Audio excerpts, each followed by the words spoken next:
Yes, എല്ലാവർക്കും സ്വാഗതം. ഇന്ന് നമ്മുടെ 5-ാം ദിവസമാണ്. നമ്മൾ ഓരോ ദിവസവും ഓരോ ഡിപ്പാർട്ട്മെന്റ് വെച്ച് ഫോക്കസ് ചെയ്ത് നമ്മൾ മുന്നോട്ട് ഈ ജൈത്ര യാത്ര തുടർന്നുകൊണ്ടിരിക്കുകയാണ്. നിങ്ങളിൽ പലരും അല്ലെ എൻട്രൻസ് എക്സാം ഒക്കെ എഴുതി പലരും നല്ല റാങ്ക്സ് വാങ്ങിച്ചിട്ടുണ്ട്. ചിലര് മാർക്ക് അല്പം കുറഞ്ഞതിന്റെ വിഷമത്തിലാണ്.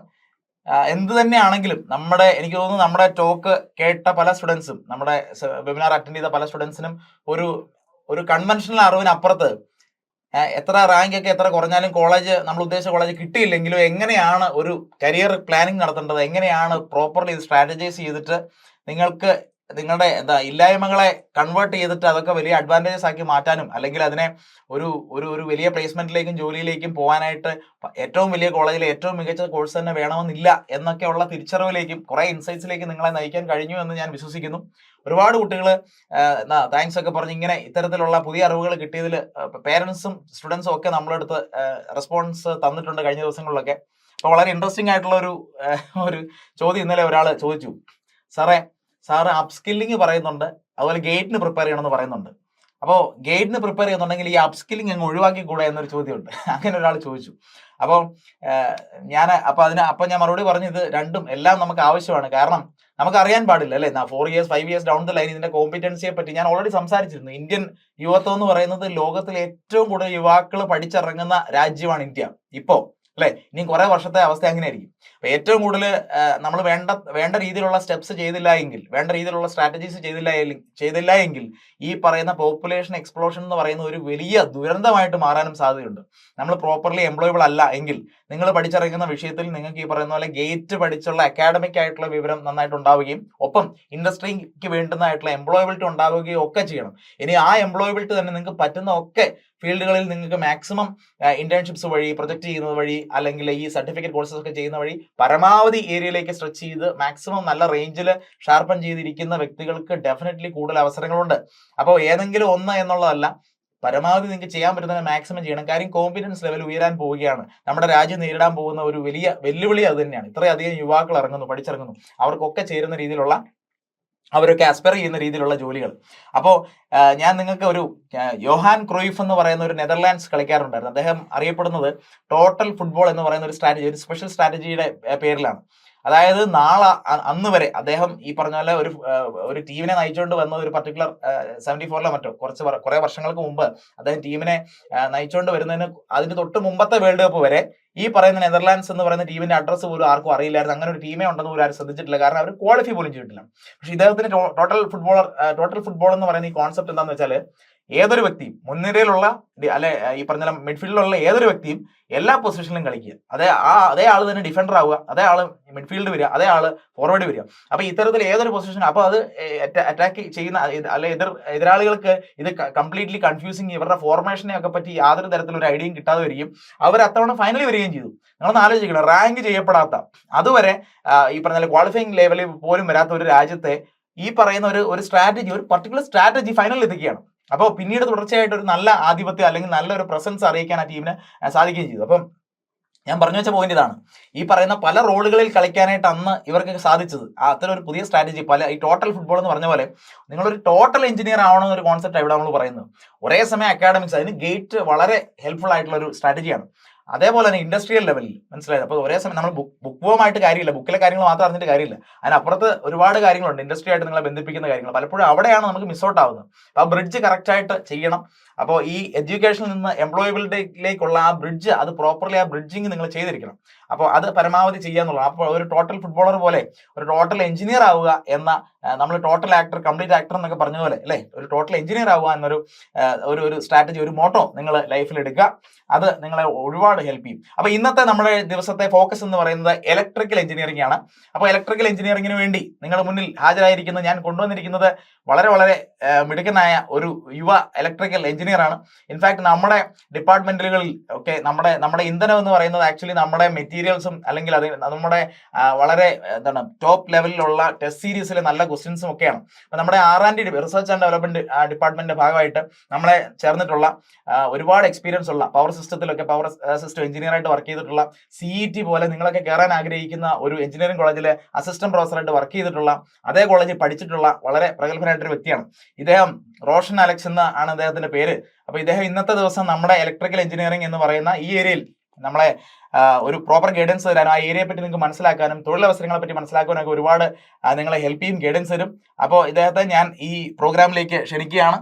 ഓക്കെ, ആക്ച്വലി ആള് നല്ല പൊക്കമുള്ള മനുഷ്യനാണ് കേട്ടോ. ഞാൻ നിങ്ങൾ ഒരു വിധത്തിൽ ഇതൊക്കെ സീറ്റ് ഒക്കെ അഡ്ജസ്റ്റ് ചെയ്തിട്ടാണ് ഒരേ ഹൈറ്റിലേക്ക് എത്തിയിരിക്കുന്നത്. ശരിക്കും പറയുമ്പോൾ ഇവിടെ എഴുന്നേറ്റ് ഒരു ആക്ച്വലി ഒരു ഇലക്ട്രിക് പോസ്റ്റ് പോലെ ഇദ്ദേഹം തലയുടെ എടുപ്പോടെ നിൽക്കുന്ന ഒരു വ്യക്തിയാണ്.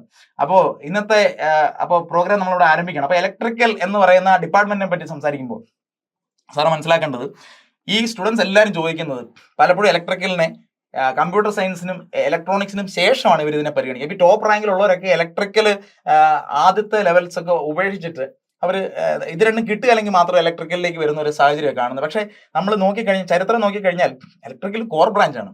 ഈ ഇലക്ട്രോണിക്സ് ഉണ്ടായിരിക്കുന്നതും കമ്പ്യൂട്ടർ സയൻസ് വന്നിരിക്കുന്നതും ഒക്കെ ഇലക്ട്രിക്കലിൽ നിന്ന് തന്നെയാണ് അല്ലെ. അപ്പം ഗവൺമെന്റ് ജോലി നോക്കിക്കഴിഞ്ഞാൽ ഇലക്ട്രിക്കൽ ഒരുപാട് ഗവൺമെന്റ് ജോലിയുണ്ട്. ഞാൻ കഴിഞ്ഞ ദിവസം തൊഴിൽ വാർത്ത, തൊഴിൽ വീതി, എംപ്ലോയ്മെന്റ് ന്യൂസ് ഒക്കെ മറിച്ച് നോക്കിയപ്പോഴത്തേക്ക് ഒരുപാട് അവസരങ്ങൾ ഇലക്ട്രിക്കൽ എഞ്ചിനീയറിംഗ് കാണുന്നുണ്ട്. അപ്പോൾ ഈ സ്റ്റുഡൻസ് എന്തുകൊണ്ടാണ് ഈ പറഞ്ഞ രീതിയിൽ ഒരു ചോയ്സിലേക്ക് പോകുന്നത്, അല്ലെങ്കിൽ ഇലക്ട്രിക്കൽ ഒരാൾ എന്തുകൊണ്ട് എടുക്കണം, അങ്ങനെ ഞാൻ റീഫ്രെയിം ചെയ്യാണ്. എന്തുകൊണ്ട് ഒരാൾ ഇലക്ട്രിക്കൽ എഞ്ചിനീയറിംഗ് എടുക്കണം? സാറിന്റെ അഭിപ്രായം എന്താണ്? ഇപ്പോൾ ചാർലി സാറ് പറഞ്ഞ പോലെ നമ്മുടെ ഈ ഇലക്ട്രിക്കൽ എഞ്ചിനീയറിംഗ് എന്ന് പറയുന്ന ബ്രാഞ്ച് തന്നെ വളരെ ട്രഡീഷണൽ ആയിട്ടുള്ള, വളരെ വാസ്റ്റ് ആയിട്ടുള്ള ഒരു ബ്രാഞ്ചാണ്. ലോകത്തിലെ ഏത് സ്ഥലത്ത് നിങ്ങൾ ചെന്നാലും, ഏത് യൂണിവേഴ്സിറ്റി ചെന്നാലും ഇലക്ട്രിക്കൽ ഡിപ്പാർട്ട്മെന്റ് എന്ന് പറയുന്ന ഡിപ്പാർട്ട്മെന്റ് കാണും. അതുകൊണ്ട് തന്നെ ലോകത്തിൽ എല്ലായിടത്തും ഇലക്ട്രിക്കൽ റിലേറ്റഡ് ആയിട്ടുള്ള ജോബ് ഉണ്ട്. That's A true fact. അതുപോലെ തന്നെ ഇലക്ട്രിക്കൽ എഞ്ചിനീയറിംഗിൻ്റെ ഒരു പ്രത്യേകത എന്ന് വെച്ചാൽ വളരെ ഡൈനാമിക്കും ഫ്ലെക്സിബിളും ആയിട്ടുള്ള ഒരു ബ്രാഞ്ചോ അല്ലെങ്കിൽ സ്ട്രീമോ ആയിട്ട് നമുക്ക് പറയാം. ഇപ്പോൾ ഇലക്ട്രിക്കൽ എഞ്ചിനീയറിംഗ് എന്ന് പറഞ്ഞാൽ ആദ്യം സ്റ്റാർട്ട് ചെയ്ത ബ്രാഞ്ച് പിന്നീട് അങ്ങോട്ട് ഇലക്ട്രിക്കൽ ആൻഡ് ഇലക്ട്രോണിക്സ് എഞ്ചിനീയറിംഗ് ആയിട്ട് മാറി. പിന്നെ പല സ്ഥലങ്ങളിൽ ഇലക്ട്രിക്കൽ ആൻഡ് കമ്പ്യൂട്ടർ എഞ്ചിനീയറിംഗ് എന്ന് പറയുന്ന ബ്രാഞ്ച് ഉണ്ട്, ഇലക്ട്രിക്കൽ ആൻഡ് ഇൻസ്ട്രുമെൻറ്റേഷൻ എന്ന് പറയുന്ന, അങ്ങനെ പലതരം ബ്രാഞ്ചുകൾ അവൈലബിൾ ആയിട്ടുള്ളൊരു ഡിപ്പാർട്ട്മെൻറ്റാണ് ഇലക്ട്രിക്കൽ. ഇതെല്ലാം ആക്ച്വലി പറഞ്ഞ പോലെ ഇലക്ട്രിക്കലിൻ്റെ സന്തതികൾ തന്നെയാണ്. ഇലക്ട്രോണിക്സ് ആണെങ്കിലും നമ്മുടെ കമ്പ്യൂട്ടർ സയൻസ് ആണെങ്കിലും എല്ലാം in one way or the other it is related to electrical. അപ്പോൾ നമ്മൾ ആലോചിക്കേണ്ട ഒരു കാര്യം എന്ന് വെച്ചാൽ ഇലക്ട്രിക്കൽ എഞ്ചിനീയറിംഗിനെ അങ്ങനെ പുച്ഛിച്ച് കളയേണ്ടതോ അല്ലെങ്കിൽ ഇലക്ട്രിക്കൽ എഞ്ചിനീയറിംഗിനെ അങ്ങനെ തഴഞ്ഞു കളയേണ്ട ഒരു സാധനമല്ല. In fact electrical and electronics engineering triple പഠിച്ചു കഴിഞ്ഞാൽ EC-യിലേക്ക് ഷിഫ്റ്റ് ആവാനോ അല്ലെങ്കിൽ CS-ലേക്ക് ഷിഫ്റ്റ് ആവാനോ ഒക്കെ എളുപ്പമുള്ള ഒരു സ്ട്രീമാണ് നമ്മുടെ ഇലക്ട്രിക്കൽ എന്ന് പറയുന്നത്. ഒരു എക്സാമ്പിളായിട്ട് പറഞ്ഞാൽ 75% of the topics that you learn in EC will be learned in electrical also. ട്രിപ്പിളിൽ പഠിക്കും നിങ്ങൾ 75%. ഒന്ന് ആലോചിച്ച് നോക്കുക, 75% എന്ന് പറയുന്നത് 3/4 ഭാഗവും നമ്മൾ ഇലക്ട്രിക്കലി പഠിക്കുകയാണ്. അതിൻ്റെ കൂടെ ഇലക്ട്രിക്കലിൻ്റെ കോർ ആയിട്ടുള്ള സബ്ജക്റ്റ് നമ്മൾ പഠിക്കുന്നുണ്ട്. അപ്പോൾ നിങ്ങൾ ആ സമയത്ത് തന്നെ 2 വഴികൾ തുറന്നിടുകയാണ്. ഒന്ന് കോറായിട്ടുള്ള ഇലക്ട്രിക്കലിലേക്ക് പോകാൻ പറ്റും, at the same time electronics related ആയിട്ടുള്ള സാധനങ്ങളിലേക്ക് അല്ലെങ്കിൽ ജോബ്സിലേക്ക് പോകാൻ പറ്റും. അവിടെ ജസ്റ്റ് സ്മോൾ അപ്സ്കില്ലിംഗ് വേണ്ടി വരും. ഈ പറഞ്ഞ പോലെ ഏതൊരു ജോബ് വേണമെങ്കിലും കറണ്ട് സിനാറിയോയിൽ we need some kind of upskilling. അല്ലാതെ പഠിച്ചു കഴിഞ്ഞാൽ അടുത്ത ദിവസം നമുക്ക് ഒരു ജോബിലേക്ക് കയറാൻ തക്കതായ രീതിയിലുള്ള ഒരു സിസ്റ്റം അല്ല കറൻ്റ് ഉള്ളത്. ഏത് കമ്പനി എടുത്താലും അവർക്ക് 1, 2, 3 മാസമൊക്കെ ട്രെയിനിങ് എന്ന് പറയുന്ന ഒരു പ്രോസസ്സ് നടക്കുന്നുണ്ട്. അതുപോലെ തന്നെ ചിലപ്പോൾ അവർ പറയും ഏതെങ്കിലും കോഴ്സ് അറ്റൻഡ് ചെയ്തിട്ട് വന്ന് ജോയിൻ ചെയ്യാൻ പറയും. അങ്ങനെ മൾട്ടിപ്പിൾ രീതിയിലായിരിക്കും അത് വരുന്നത്. ഇപ്പോൾ CS-ൻ്റെ കാര്യമാണെങ്കിൽ CS ഒബ്വിയസ്ലി നമ്മൾ എന്തൊക്കെ പറഞ്ഞാലും കറൻ്റ്ലി ഇപ്പോൾ ഏറ്റവും ട്രെൻഡിങ് ആയിട്ടുള്ള അല്ലെങ്കിൽ ഏറ്റവും സ്റ്റൈലിഷ് ആയിട്ടുള്ള ഒരു ജോബ് ഓപ്പർച്യൂണിറ്റീസ് തരുന്ന ഒരു ബ്രാഞ്ചാണ് CS.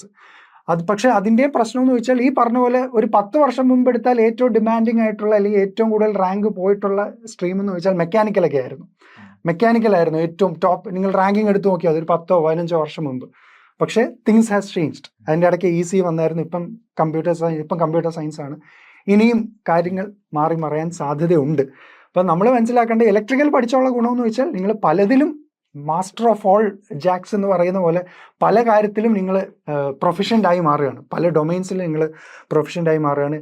ഈ CS-ൽ നമ്മൾ അഡീഷണലി 2 or 3 ഒരു പ്രോഗ്രാമിംഗ് ലാംഗ്വേജ്, 2 or 3 ഒന്നും പറയുന്നില്ല, 1 or 2, that is C++, additional ആയിട്ട് പൈത്തൺ. ഇത് രണ്ടും പഠിച്ചാൽ തന്നെ CS ജോബ്സ് നമുക്ക് ഈസിലി ആക്സസിബിൾ ആണ്.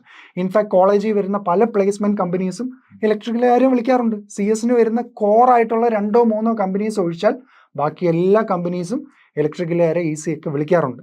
അതുകൊണ്ട് ആ ഒരു ഇഷ്യൂ ജോബിനെ കുറിച്ച് അങ്ങനെ പ്രത്യേകിച്ച് വറി ചെയ്യേണ്ട ആവശ്യമുണ്ടെന്ന് വിചാരിക്കുന്നില്ല. ഇൻഫാക്ട് CS-കാർക്ക് ആക്സസിബിൾ അല്ലാത്ത പല ഡൊമൈൻസും നമുക്ക് ആക്സസിബിളാണ്. ഇലക്ട്രിക്കലുകാർക്ക് അതിൻ്റേതായ വേറൊരു വാസ്റ്റ് ആയിട്ടുള്ള സെക്ഷനുണ്ട്. അറ്റ് ദ സെയിം ടൈം EC-യുടെയും കമ്പ്യൂട്ടർ സയൻസിൻ്റെയൊക്കെ നമുക്ക് കുറച്ച് എടുക്കാനും പറ്റും. സോ ആ രീതിയിലും കൂടെ നമ്മൾ ആലോചിച്ചിട്ട് വേണം ഈ ഒരു ഇലക്ട്രിക്കലിൽ പഠിച്ചാൽ എന്താണ് ഇനി ഭാവി എന്നുള്ള രീതിയിലൊന്നും ചിന്തിക്കേണ്ട ആവശ്യമില്ല. കാരണം അത്രമാത്രം എമേർജിങ് ആയിട്ടുള്ള ടെക്നോളജീസ് ഇലക്ട്രിക്കലിൽ വരുന്നു എന്നുള്ള കാര്യം നമ്മൾ ഒരേ സമയം അതൊരു ഐറണിയാണ് അല്ലേ, വിരോധാഭാസമാണ്. അതായത് നിങ്ങൾ തന്നെ പറയുന്നു CS ഭയങ്കര ഭാവിയാണ് അതുകൊണ്ട് CS പോകുന്നു, ഇലക്ട്രോണിക്സിന് ഭയങ്കര ഭാവിയാണ് അതുകൊണ്ട് ഇലക്ട്രോണിക്സിലേക്ക് പോകുന്നു. എന്നാൽ ഇതിന്റെ ഒക്കെ ഇതെല്ലാം വന്നിരിക്കുന്ന കോറായിട്ടുള്ള ഇലക്ട്രിക്കലിൽ സ്കോപ്പ് ഇല്ല എന്ന് പറഞ്ഞു കഴിഞ്ഞാൽ അതൊരു വിരോധാഭാസമല്ലേ അല്ലെ? കാര്യം ഈ റൂട്ടിലേക്കൊക്കെ തിരിഞ്ഞു പോകാൻ ഒരു ഇലക്ട്രിക്കൽ എഞ്ചിനീയറിന് സ്കോപ്പ് ഉണ്ട്, ഹയർ സ്റ്റഡീസിന് പോസിബിലിറ്റീസ് ഉണ്ട്. ഇപ്പൊ നമ്മുടെ ക്യാമ്പസിൽ തന്നെ സ്റ്റഡി റൂമിൽ നമ്മൾ ചെന്ന് നോക്കിക്കഴിഞ്ഞാൽ അവിടെ ഇലക്ട്രോണിക്സ് ഗേറ്റ് എഴുതുന്ന സ്റ്റുഡൻസ് കൂടുതൽ പേരും ഇലക്ട്രിക്കൽ എഞ്ചിനീയേഴ്സ് ആണ്, ഗ്രാജുവേറ്റ്സ് ആണ്. അപ്പോൾ വേറൊരു വലിയ ഒരു അപവാദം കേൾക്കുന്നത് എനിക്കൊന്ന് സ്റ്റുഡൻസിന് ചേരാൻ ഉള്ള പേടിയിലൊന്ന് അവർ എല്ലാ ഇലക്ട്രിക്കൽ എഞ്ചിനീയേഴ്സും പറയുന്ന ഒരു കാര്യമുണ്ട്, ഞങ്ങളുടെ ഡിപ്പാർട്ട്മെന്റ് ആണ് ഏറ്റവും അധികം വോളിയം പഠിക്കാൻ ഏറ്റവും കൂടുതലുള്ളത് ഞങ്ങൾക്കാണ്, ഏറ്റവും പാടായിട്ടുള്ള സബ്ജക്ട്സ് ഞങ്ങളുടെയാണ്. അപ്പോൾ ഒരുപാട് കവർ ചെയ്യണം, ഒത്തിരി ലോങ് ആണ്, ഒത്തിരി വലുതാണ്. പക്ഷേ ഇലക്ട്രോണിക്സ് കുറച്ചുകൂടെ ചെറുതാണ്, കമ്പ്യൂട്ടർ സയൻസ് വീണ്ടും ചെറുതാണ്. അപ്പം ഞങ്ങൾക്ക് അതുകൊണ്ട് ഇലക്ട്രിക്കൽ ഒരു ബാലികാറാമലയാവുന്നു എന്നുള്ള ഒരു സംഗതി ഉണ്ട്. അതാണ് അടുത്ത ജനറേഷനിലേക്ക് പലപ്പോഴും സീനിയേഴ്സ് പറഞ്ഞു കൊടുക്കുന്നത്. അതൊരു വലിയ റീസൺ ആയിരിക്കാം. അതിനെപ്പറ്റി എന്താ പറയാനുള്ളത്? എങ്ങനെ നമുക്ക് അതൊന്ന് ആ ഒരു ബുദ്ധിമുട്ട് ഒഴിവാക്കാം? അത് ആദ്യം പറയാനുള്ളത്, സീനിയേഴ്സ് പറയുന്നത് അപ്പാടെ അങ്ങ് വിഴുങ്ങരുത്. അപ്പം പലപ്പോഴും സീനിയേഴ്സ് എന്ന് പറയുന്നത് അവർ ഏത് രീതിയിലാണ് പഠിച്ചു വന്നത് എന്നുള്ളൊരു ചോദ്യമാണ്. ഏത് രീതിയിൽ പഠിച്ചു എന്നുള്ളത് ഒരു ഇമ്പോർട്ടൻറ്റ് ചോദ്യമാണ്. അപ്പം നമ്മളൊക്കെ ആഗ്രഹിക്കുന്ന അല്ലെങ്കിൽ നമ്മളൊക്കെ പഠിപ്പിക്കുന്ന ഒരു രീതിയുണ്ട്. ആ രീതി എന്ന് പറയുന്നത് കോൺസെപ്റ്റ്സിനെ കറക്റ്റായിട്ട് മനസ്സിലാക്കി ഫൗണ്ടേഷനെ ക്ലിയർ ആക്കിയിട്ട് അതിൻ്റെ മേളിൽ ബിൽഡ് ചെയ്യുക എന്നുള്ളതാണ് നമ്മുടെ കോൺസെപ്റ്റ്. അപ്പോൾ ആ രീതിയിൽ പഠിച്ചാൽ ഏത് എഞ്ചിനീയറിംഗ് സ്ട്രീം ആണെങ്കിലും അത് എളുപ്പമാണ്. അതിന് ഇലക്ട്രിക്കൽ ആണെന്നല്ല, മെക്കാനിക്കൽ ഏത് സ്ട്രീം ആണെങ്കിലും ഇറ്റ്സ് ഈസി. പക്ഷേ ഫൗണ്ടേഷൻ കറക്റ്റ് ആവാതെ നമ്മൾ അതിൻ്റെ മുകളിൽ എന്ത് പണിതാലും ഒരു കാര്യമില്ല, അത് തകർന്ന് താഴെ വീഴാനാണ് ചാൻസ് കൂടുതൽ. അപ്പോൾ നമ്മൾ ഇപ്പം പറഞ്ഞ പോലെ ഇലക്ട്രിക്കൽ ഒബ്വിയസ്ലി വാസ്റ്റാണ്. കാരണം കുറേ സ്ട്രീംസിൽ പല കാര്യങ്ങളും കുറച്ച് നമ്മൾ പഠിക്കുന്നുണ്ട്. അപ്പോൾ നിങ്ങൾ ഓർക്കേണ്ടതെന്ന് വെച്ചാൽ ഇതിന് മുൻപ് നിങ്ങൾ പഠിച്ചിട്ടുള്ള പല കാര്യങ്ങളും നിങ്ങളെ സഹായിക്കും. അത് മാത്തമാറ്റിക്സ് ആവാം, ഫിസിക്സ് ആവാം, അവിടെ എല്ലാം അതിൻ്റേതായ കുറച്ച് ഭാഗങ്ങൾ. ഇപ്പം ഫിസിക്സിൻ്റെ ആണെങ്കിൽ ഇലക്ട്രോ മാഗ്നറ്റിസം അല്ലെങ്കിൽ മാഗ്നറ്റിസം, ഇലക്ട്രോസ്റ്റാറ്റിക്സ്, ഇലക്ട്രോണിക് ഡിവൈസസ്, ഈ കാര്യങ്ങളെല്ലാം നിങ്ങൾ എൻട്രൻസിന് പഠിച്ചായിരിക്കും. അതെല്ലാം ഓംസ് ലോ, കിർച്ചോഫ്സ് ലോ, പല തിയറംസും ലോസും എല്ലാം നിങ്ങൾ പഠിച്ചിട്ടുണ്ട്. ഫാരഡേസ് ലോ, ഇതെല്ലാം പഠിച്ചിട്ടുണ്ട്. ഇതെല്ലാം തന്നെയാണ് നമ്മൾ ഇവിടെയും ചെയ്യുന്നത്. അതിൻ്റെ ഒരു നെക്സ്റ്റ് സ്റ്റെപ്പും കൂടെ നമ്മൾ എടുത്ത് വെക്കുമെന്നേ ഉള്ളൂ. അപ്പോൾ അതെല്ലാം ക്ലിയർ ആയിട്ട് പഠിച്ചിട്ടുണ്ട്. ഇൻഫാക്ട് പഠിച്ചിട്ടില്ലെങ്കിലും പ്രശ്നമില്ല, നിങ്ങൾ എഞ്ചിനീയറിങ്ങിന് കയറിയിട്ടെങ്കിലും അതിനുള്ള എഫേർട്ട് ഇടണം.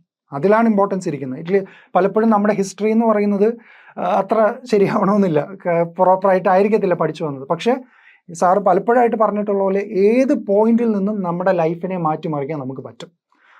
അത് ഏത് പോയിന്റ് ആണെന്നുള്ളത് നമ്മളാണ് ഡിസൈഡ് ചെയ്യുന്നത്. അപ്പോൾ എന്നെ സംബന്ധിച്ചോളം first year in electrical engineering എന്ന് പറയുന്നത് പെർഫെക്റ്റ് ടൈമാണ്. നിങ്ങളുടെ ലൈഫിലേക്ക് ഒരു എയിം കൊടുക്കാനും ഏത് ഡയറക്ഷനിലേക്ക് പോകണമെന്നൊക്കെ തീരുമാനിക്കാൻ പറ്റുന്ന ഒരു സമയമാണ്. അപ്പോൾ ഈ പറഞ്ഞ പോലെ maths, physics very important. At the same time programming languages അറിഞ്ഞിരിക്കണം. അതിനി ഏത് സ്ട്രീം ആണെങ്കിലും in the future you should know some kind of programming language. അത് പക്കയായിട്ട് കോഡ് ചെയ്യണം അല്ലെങ്കിൽ ഒരു പ്രൊഫഷൻ കോഡറൊക്കെ ആവണം, അങ്ങനെയൊന്നുമല്ല പറയുന്നത്. അറ്റ്ലീസ്റ്റ് ഒരു കോഡ് കണ്ടാൽ ആ കോഡിൽ എന്തൊക്കെ ചേഞ്ച് വരുത്തിയാൽ എന്തൊക്കെ ചേഞ്ച് ഉണ്ടാവുമെന്നെങ്കിലും അറിയണം. അല്ലെങ്കിൽ എൻ്റെ ആവശ്യത്തിനനുസരിച്ച് ആ കോഡിൽ എന്ത് ചേഞ്ച് വരുത്തണമെന്നെങ്കിലും അറിയണം. സോ ആ രീതിയിലെങ്കിലും ഉള്ള ബേസിക് ആയിട്ടുള്ള കാര്യങ്ങളൊക്കെ മനസ്സിലാക്കുക. പിന്നെ Python, as I told, Python and C++ അല്ലെങ്കിൽ സി എന്ന് പറയുന്നത് അറിഞ്ഞു വെച്ചേക്കുക. അത് നിങ്ങൾ എന്തായാലും എനിക്ക് തോന്നുന്നു കരിക്കുലത്തിൽ ഉണ്ടെന്ന് തോന്നുന്നു. ഈ പുതിയ കരിക്കുലത്തിൽ പൈത്തൺ ആഡ് ചെയ്യണം. ഇൻഫാക്ട് നിങ്ങൾക്ക് ഈ പറഞ്ഞ പോലെ വേറൊരു കാര്യം കൂടെ ഉണ്ട്, മൈനർ എന്ന് പറയുന്ന ഒരു സംഭവമുണ്ട്. That is electrical and electronics engineering പഠിക്കുന്ന ഒരു കുട്ടിക്ക് വേണമെങ്കിൽ കമ്പ്യൂട്ടർ സയൻസിൽ മൈനർ എടുക്കാം.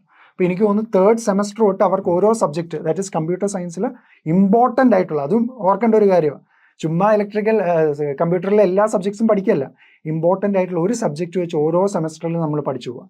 അങ്ങനെ ഫൈനലി സെമസ്റ്റർ കഴിയുമ്പോൾ അല്ലെങ്കിൽ നിങ്ങളുടെ കോഴ്സ് കഴിയുമ്പോഴത്തേക്ക് you are becoming A electrical engineer with minor in computer science engineering. വളരെ റെയർ സ്പീഷീസ് ആണ്. നമ്മൾ നേരത്തെ പറഞ്ഞ ഒരു ടോട്ടൽ എഞ്ചിനീയർ അല്ലേ? ടോട്ടൽ എഞ്ചിനീയർ, ഒരുപാട് സ്കിൽസ് ഉള്ള ഒരു എഞ്ചിനീയർ, ഒരുപാട് സ്കിൽ. അതുപോലെ റെയർ ആണ്. ഈ റെയറസ്റ്റ് ഓഫ് ദ റെയറസ്റ്റിനെയാണ് എല്ലാ കമ്പനിക്കാരും തപ്പുന്നത്. അല്ലാതെ സ്റ്റാൻഡ് ഔട്ട് ചെയ്യുന്ന ആള്, ഡിസ്റ്റിങ്ക്യൂഷബിൾ ആയിട്ടുള്ള ആള്. അതുപോലെ ഇലക്ട്രിക്കൽ വിത്ത് ഇലക്ട്രോണിക്സ് ആൻഡ് കമ്മ്യൂണിക്കേഷനിലും നമുക്ക് മൈനർ എടുക്കാവുന്നതാണ്. സോ അങ്ങനെ മൾട്ടിപ്പിൾ ഓപ്പർച്യൂണിറ്റീസ് ഉണ്ട്. നമ്മൾ അതിനെ എങ്ങനെ കാണുന്നു, നമ്മുടെ പെർസ്പെക്റ്റീവ് എങ്ങനെയാണ്, പോസിറ്റീവായിട്ടാണോ നമ്മൾ ഓരോ ഓപ്പർച്യൂണിറ്റീസിനെ കാണുന്നത്, അതിനെ ഡിപ്പെൻഡ് ചെയ്തിരിക്കും ഫൈനലി നമ്മുടെ ഔട്ട്ലുക്ക് എന്ന് പറയുന്നത്. അതുപോലെ ഈ എനിക്ക് തോന്നുന്നത് ഇവര് ഭയങ്കര മല പോലെ സിലബസ് ഉണ്ട്, ഒരുപാടുണ്ടെന്നൊക്കെ പറയുന്നവർ ആക്ച്വലി എന്താ ഒരു പ്രോപ്പർ ഗൈഡൻസിലൂടെ പോകാത്തതിന്റെ ഒരു കാര്യം ഉണ്ടാവും. കാര്യം അടുക്കും ചിട്ടയില്ലാതെ നമ്മളിപ്പോ സാധനങ്ങളെല്ലാം അവിടെ ഇവിടെയൊക്കെ വലിച്ചു വാരി ഇട്ടിരിക്കുന്ന ഒരു മുറി കയറി ചെന്ന് കഴിഞ്ഞാൽ ഒരുപാട് സാധനം ഉള്ളതായിട്ട് തോന്നും. എന്നാൽ ഇതൊക്കെ അടുക്കി വെച്ച് കഴിയുമ്പോൾ വളരെ സിമ്പിൾ, വളരെ കുറച്ച് കാര്യങ്ങൾ ഉള്ളതായിട്ട് തോന്നുന്നു അല്ലെ. മലയാളം ആസ് എ ലാംഗ്വേജ് മറ്റ് സംസ്ഥാനക്കാർ പറയാറുണ്ട് ഭയങ്കര കോംപ്ലക്സ് ലാംഗ്വേജ് ആണ്. പക്ഷെ നമുക്കത് തോന്നാത്തതിന്റെ കാര്യം എന്താ, നമ്മൾ അടുക്കും ചിട്ടയോടെ അത് പഠിച്ചു തോന്നും അല്ലെ. നമുക്കത് ആദ്യം അല്ലെ നമുക്ക് എന്താ എന്തിനാണ് എങ്ങനെയാണെന്നൊരു ഐഡിയ ഉണ്ട്. ഇതേപോലെ തന്നെ ഇലക്ട്രിക്കല് സബ്ജക്ട്സ് പഠിക്കുമ്പോൾ അത് ഫണ്ടമെന്റൽസ് വളരെ സ്ട്രോങ് ആയിട്ട് ഓരോ സബ്ജക്ട് അതിന്റെ ഓരോ ഏരിയാസും എന്താണ് എങ്ങനെയാണ് അല്ലെ. പഴയ സിനിമയ്ക്കകത്ത് ചോദിച്ചാൽ നീ എന്തിനാ പഠിക്കുന്നത് എന്നുള്ള ചോദ്യത്തിന് കൃത്യമായ ഉത്തരം ഉണ്ടെങ്കിൽ ഇത് അടുക്കും ചിട്ടയായിട്ടായിരിക്കും നിങ്ങൾ സ്റ്റോർ ചെയ്യുക അല്ലെ. അങ്ങനെ വരുമ്പോൾ അതിന്റെ വോളിയം ഒന്നും നമ്മളെ ഒരു ബാധിക്കുന്ന വിഷയമേ അല്ല അല്ലെ. അപ്പൊ അത് കൂടുതൽ പിന്നെ ഇത് പാടെന്ന് പറഞ്ഞു കഴിഞ്ഞാൽ ഇലക്ട്രിക്കൽ കയറുന്ന എല്ലാവരും ഒരേ സിലബസ് അല്ലേ, ഒരേ കാര്യങ്ങളല്ലേ പഠിക്കുന്നത്. അപ്പൊ എല്ലാവർക്കും പാടാണെങ്കിൽ തന്നെ എല്ലാവർക്കും ഒരേപോലെ പാടാണ് അതിനകത്ത്. അപ്പൊ അങ്ങനെ വരുന്നുള്ളൂ. അപ്പൊ അതുകൊണ്ട് അതിന്റെ വോളിയം കൂടുതലാണെന്നോ ഒത്തിരി പഠിക്കാനുള്ളതെന്നോ ഇത്തരം കാരണങ്ങളൊന്നും കേട്ട് നിങ്ങൾ ഇലക്ട്രിക്കൽ ഉപേക്ഷിക്കരുത്. ഇത്രമാത്രം ഫ്ലെക്സിബിലിറ്റി ഓഫർ ചെയ്യുന്ന കാര്യത്തെപ്പറ്റി നിങ്ങളൊന്ന് ശ്രദ്ധിക്കുക അല്ലെ. ഇലക്ട്രോണിക്സ്, കമ്പ്യൂട്ടർ സയൻസ് പോലെയുള്ള ഏറ്റവും സ്ട്രോങ്ങസ്റ്റ് ബ്രാഞ്ചസിലേക്ക് നിങ്ങൾക്ക് തിരിഞ്ഞു പോകാന്ന് പറയുന്നത് അല്ലെ, അത് വേറെ ഒരു ബ്രാഞ്ചിനും അവകാശപ്പെടാനില്ലാത്ത ഒരു വളരെ സ്ട്രോങ് ആയിട്ടുള്ള ഒരു പോയിന്റ് ആണ്. യെസ്, ഇൻഫാക്ട് ഗേറ്റ് എക്സാം എഴുതുന്ന സിറ്റുവേഷൻ ആണെങ്കിൽ തന്നെയും നിങ്ങളിപ്പോൾ ഇലക്ട്രിക്കൽ എഞ്ചിനീയറിംഗ് ഡിഗ്രി ഹോൾഡർ ആണെന്ന് ഇരിക്കട്ടെ, suppose if you want to change your path, like completely ഒരു വേറെ വഴിയിലേക്ക് പോകണം, ഡേറ്റാ സയൻസോ അല്ലെങ്കിൽ ആർട്ടിഫിഷ്യൽ ഇന്റലിജൻസോ, എത്രയോ എക്സാമ്പിൾസ് ഉണ്ട് അല്ലേ. IISc-യിലും IIT റൂർക്കിയിലും ഒക്കെ പഠിക്കുന്ന എത്രയോ പിള്ളേർ, നമ്മുടെ സ്റ്റുഡൻസ് തന്നെ അങ്ങനെ പോയിട്ടുള്ളവരുണ്ട്. ഇലക്ട്രിക്കൽ ആയിരുന്നു അവരുടെ BTech കോഴ്സ് എന്ന് പറയുന്നത്, പക്ഷേ they choose to go in another path. അത് അവരുടെ വിഷയമാണ്. at one stage they might, in fact ജോലി ചെയ്ത് ഇൻഫോസിസിലും വിപ്രോയിലും ഒക്കെ ജോലി ചെയ്ത് 2 വർഷം കഴിഞ്ഞ് ഗേറ്റ് എഴുതാൻ വരുന്ന സ്റ്റുഡൻസ് ഉണ്ട്. കോറിലേക്ക് വരണം, കോറാണ് ഞങ്ങളുടെ യഥാർത്ഥ ലക്ഷ്യം, അവസാനം മദർഷിപ്പിലേക്ക് വരുന്ന പോലെ തിരിച്ചു വരുന്ന ഒരു എഫക്റ്റ് പലപ്പോഴും പല സ്റ്റുഡൻസിനും ഉണ്ടാകുന്ന ഒരു ഫീലിംഗ് ആണ്. അപ്പോൾ നിങ്ങൾ ഓർക്കേണ്ടതെന്ന് വെച്ചാൽ ഇതെല്ലാം മുൻകൂട്ടി കാണാൻ പറ്റിയ നല്ലതാണ്. ഇപ്പോൾ ഒരു സെക്കൻഡ് ഇയർ കഴിയുമ്പോൾ, തേർഡ് ഇയർ കഴിയുമ്പോഴൊക്കെ തന്നെ എങ്ങോട്ടേക്കാണ് എനിക്ക് പോകേണ്ടത്, ഏതാണ് എൻ്റെ ജോബ്, എനിക്ക് ഏത് ഫീൽഡിലേക്കാണ് പോകേണ്ടത് എന്നുള്ള ക്ലാരിറ്റി വേണം. അപ്പൊ അതിനനുസരിച്ച് നമ്മൾ പ്രിപ്പയർഡ് ആവണം. പ്രിപ്പയർഡ് ആവുക ഇന്റേൺഷിപ്സ് നിങ്ങളുടെ പുതിയ സ്കീമിൽ അതെല്ലാം അലൗഡാണ്. ഇന്റേൺഷിപ്സും പ്രോജക്ട്സും എല്ലാം നമ്മളുടെ ആ പെർട്ടിക്കുലർ നമ്മുടെ ആ പാഷനിലേക്ക് തിരിയുന്ന രീതിയിലായിരിക്കണം. അപ്പം നമ്മൾ അതിന് മുൻപായിട്ട് റെഡി ആയിരിക്കണം. ഇപ്പം പലപ്പോഴും സംഭവിക്കുന്നതെന്ന് വെച്ചാൽ ഫൈനൽ സെമസ്റ്റർ 7th സെമസ്റ്റർ എത്തുമ്പോഴത്തേക്ക് പ്രോജക്റ്റ് വേണമെന്ന് ടീച്ചേഴ്സ് പറയും. ഒരാഴ്ച മുമ്പ് പ്രോജക്റ്റ് കപ്പി ഇറങ്ങും, നാട്ടിലുള്ള എല്ലാവരുടെ അടുത്തും ചോദിക്കും. ഇന്റേൺഷിപ്സ് ആണെങ്കിലും ഈ പറഞ്ഞ പോലെ ഏറ്റവും അടുത്തുള്ള ഒരു സബ്സ്റ്റേഷനിൽ പോകുന്ന ഇന്റേൺഷിപ്പ് അതിനേക്കാളും കോമഡിയാണ്. ഇലക്ട്രിക്കൽ എഞ്ചിനീയേഴ്സ് ചെയ്യുന്നത് ഏറ്റവും അടുത്തുള്ള ഒരു സബ്സ്റ്റേഷനിൽ പോയി 5 റൗണ്ട് അടിച്ചിട്ട് വരും. ഈ പരിപാടിയാണ് ഇന്റേൺഷിപ്പ് എന്ന് പറയുന്നത്. പക്ഷേ നിങ്ങൾ പുറത്തുള്ള സ്റ്റുഡൻസിനെയോ അല്ലെങ്കിൽ IIT പഠിക്കുന്ന സ്റ്റുഡൻസിനോ NIT പഠിക്കുന്ന സ്റ്റുഡൻസിനോടൊക്കെ ഇന്റേൺഷിപ്പ് എന്താണെന്ന് വെച്ചാൽ അവർ പറയും ഞങ്ങളുടെ ജോബ് കരിയറിലേക്കുള്ള ഫസ്റ്റ് സ്റ്റെപ്പാണത്. അതാണ് നമ്മൾ ഈ ഇന്റേൺഷിപ്പിൽ നിന്ന് ഉദ്ദേശിക്കുന്നത്. അപ്പൊ നിങ്ങളുടെ വളരെ പ്ലാൻഡ് ആയിട്ടും വളരെ നമ്മൾ സൂക്ഷിച്ച് ചെയ്യേണ്ട കാര്യങ്ങളാണ്. അല്ലാതെ റാൻഡം ആയിട്ട് ചെയ്താൽ പ്രശ്നമൊന്നുമില്ല. ഈ പറഞ്ഞ പോലെ at the end of the day ഞങ്ങൾ ഇതിൽ എന്ത് പഠിച്ചു അല്ലെങ്കിൽ ഇതിൽ നിന്ന് എന്താണ് ഗുണം എന്നുള്ള ചോദ്യങ്ങൾ നമ്മുടെ മനസ്സിലുണ്ടാവും. കോളേജിൽ കയറുമ്പോഴും ഈ ചോദ്യം, ഇറങ്ങുമ്പോഴും ഈ ചോദ്യമാണെങ്കിൽ നമ്മളുടെ കാര്യം ഭയങ്കര കഷ്ടമാണ്. അപ്പൊ നമ്മൾ അതിനനുസരിച്ച് അപ്സ്കിൽ ചെയ്യുക, നമ്മൾ പ്ലാൻ ചെയ്യുക, മുൻകൂട്ടി കാണുക. ഗേറ്റ് എന്ന് പറഞ്ഞ എക്സാംസ് ഒക്കെ ഉണ്ടെങ്കിൽ അത് എക്സ്പ്ലോർ ചെയ്യുക. പറഞ്ഞ പോലെ ഗേറ്റ് എന്ന് പറഞ്ഞാൽ നമ്മൾ പഠിക്കുന്ന കാര്യങ്ങളാണ് എക്സാം എഴുതുന്നത്. ഡിസിപ്ലിൻഡ് ആൻഡ് ഒരു പങ്ക്ച്വാലിറ്റി കൊണ്ടുവന്നാൽ ക്രാക്ക് ചെയ്യാൻ പറ്റും ഏത് എക്സാം. ഗേറ്റ് ആണെങ്കിലും സിവിൽ സർവീസിലും ഉണ്ടല്ലോ, സിവിൽ സർവീസ് ഓപ്ഷനിലായിട്ട് ഇത് എടുക്കാവുന്നതാണ്. Engineering service multiple opportunities are there. അപ്പൊ അതിലൂടെ അങ്ങനെ ഒരു അടുക്കും ചുറ്റുള്ള ഒരു പ്രിപ്പറേഷൻ വരുമ്പോൾ ആക്ച്വലി ഇവരുടെ ഇതിന്റെ വാസ്റ്റ്നെസ് അവരെ ഒരിക്കലും അഫക്ട് ചെയ്യത്തില്ല. ഏരിയാസ് ഏതാന്ന് മനസ്സിലാവും. അപ്പൊ അവർക്ക് ഒരു ഏരിയാസ്, അതിൽ ഏതെങ്കിലും ഒരു ഏരിയയോട് ഒരു താല്പര്യം ജനിക്കുകയും ഇന്റേൺഷിപ്പും പ്രൊജക്റ്റും ഒക്കെ അതിനോട് പ്രൊജക്ട് ചെയ്താൽ ആ രീതിയിലേക്ക് അവർക്ക് സെലക്ട് ചെയ്യാനും പറ്റും, ഫോക്കസ് ചെയ്യാനും പറ്റും. കാര്യം ഇലക്ട്രിക്കൽ ആസ് എ ഡിപ്പാർട്ട്മെന്റ് ഭയങ്കര വാസ്റ്റ് ആണ് അല്ലെ. ഒരുപാട് ഏരിയാസ് ഉണ്ട്. ഇലക്ട്രോണിക്സ്, കമ്പ്യൂട്ടർ സയൻസ് എല്ലാ ഏരിയാസും ഉണ്ട്. അപ്പൊ നമുക്ക് അതിൽ ഒരു ഏരിയ ഫിക്സ് ചെയ്ത് പോവുകയാണെങ്കിൽ, പ്ലാൻ ചെയ്ത് പോകണമെങ്കിൽ ഈ പറഞ്ഞ ഒരു അടുക്കും ചിട്ടയും അല്ലെ, ഒരു ഫോക്കസ് വളരെയധികം പ്രയോജനം. അപ്പൊ ഏതൊക്കെ ഏരിയാസ് ആണ് ഇനി സ്റ്റുഡൻസിന് ഇലക്ട്രിക്കലിലേക്ക് പർസ്യൂ ചെയ്യുന്നവർക്ക്? ഓക്കെ, അപ്പോൾ ഇലക്ട്രിക്കലിൽ നമുക്ക് മെയിൻലി ആ സബ്ജക്ട്സ് തന്നെ ഞാൻ ഒന്ന് പറഞ്ഞു പോവാം. സോ ദാറ്റ് ഒരു ഐഡിയ കിട്ടുമല്ലോ ഇലക്ട്രിക്കൽ നമ്മൾ എന്തൊക്കെ സബ്ജക്ട്സാണ് പഠിക്കുന്നത്. അപ്പോൾ സർക്യൂട്ട്സ് ആൻഡ് നെറ്റ്വർക്ക്സ് എന്ന് പറയുന്നതാണ്. മാത്തമാറ്റിക്സ് എല്ലാം മാറ്റി വെച്ചിട്ട് പറയുകയാണ്. സർക്യൂട്ട്സ് ആൻഡ് നെറ്റ്വർക്ക്സ് ആണ് ആദ്യത്തെ സബ്ജക്ട്.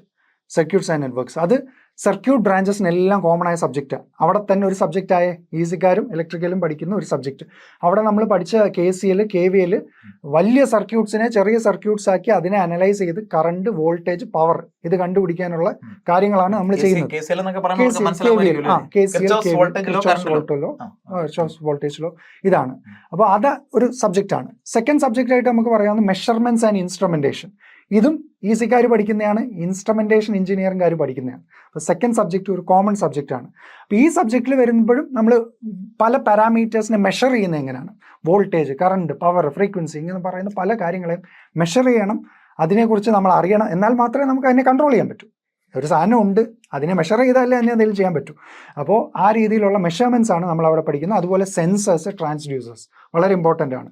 സെൻസേഴ്സ് ഏതൊക്കെയാണ് അവൈലബിൾ, ട്രാൻസ്ഡ്യൂസേഴ്സ് ഏതൊക്കെയാണ് അവൈലബിൾ, ആൻഡ് ഓൾസോ എനിക്ക് തോന്നുന്നു DSO, ഓസിലോസ്കോപ്സ്, CRO, DSO എന്ന് പറയുന്ന ഓസിലോസ്കോപ്സും കാര്യങ്ങളും എല്ലാം നമ്മൾ പഠിക്കുന്ന ഈ സബ്ജക്റ്റിലാണ്. പിന്നെ അനലോഗ് ഇലക്ട്രോണിക്സ് തേർഡ് സബ്ജക്റ്റ്, ഇതും ആരുടെയാണ്, ഇലക്ട്രോണിക്സുകാർ പഠിക്കുന്ന സബ്ജക്റ്റാണ്. അവിടെയാണ് നമ്മൾ ആംപ്ലിഫയേഴ്സിനെ കുറിച്ചൊക്കെ പഠിക്കുന്നത്. ഫീബിളായിട്ടൊരു സിഗ്നലിനെ വലിയൊരു സിഗ്നലാക്കി മാറ്റുന്ന പ്രൊസീജിയർ. ഈ മൈക്ക് തന്നെ അതാണ് ചെയ്യുന്നത്. ചെറിയൊരു ശബ്ദം അതിനെ നിങ്ങൾ വലിയ ശബ്ദമാക്കി പുറത്തേക്ക് വിടാൻ തക്കതായ രീതിയിൽ ആ ആംപ്ലിഫയറും കാര്യങ്ങളൊക്കെയാണ് നിങ്ങൾ പഠിക്കുന്നത്.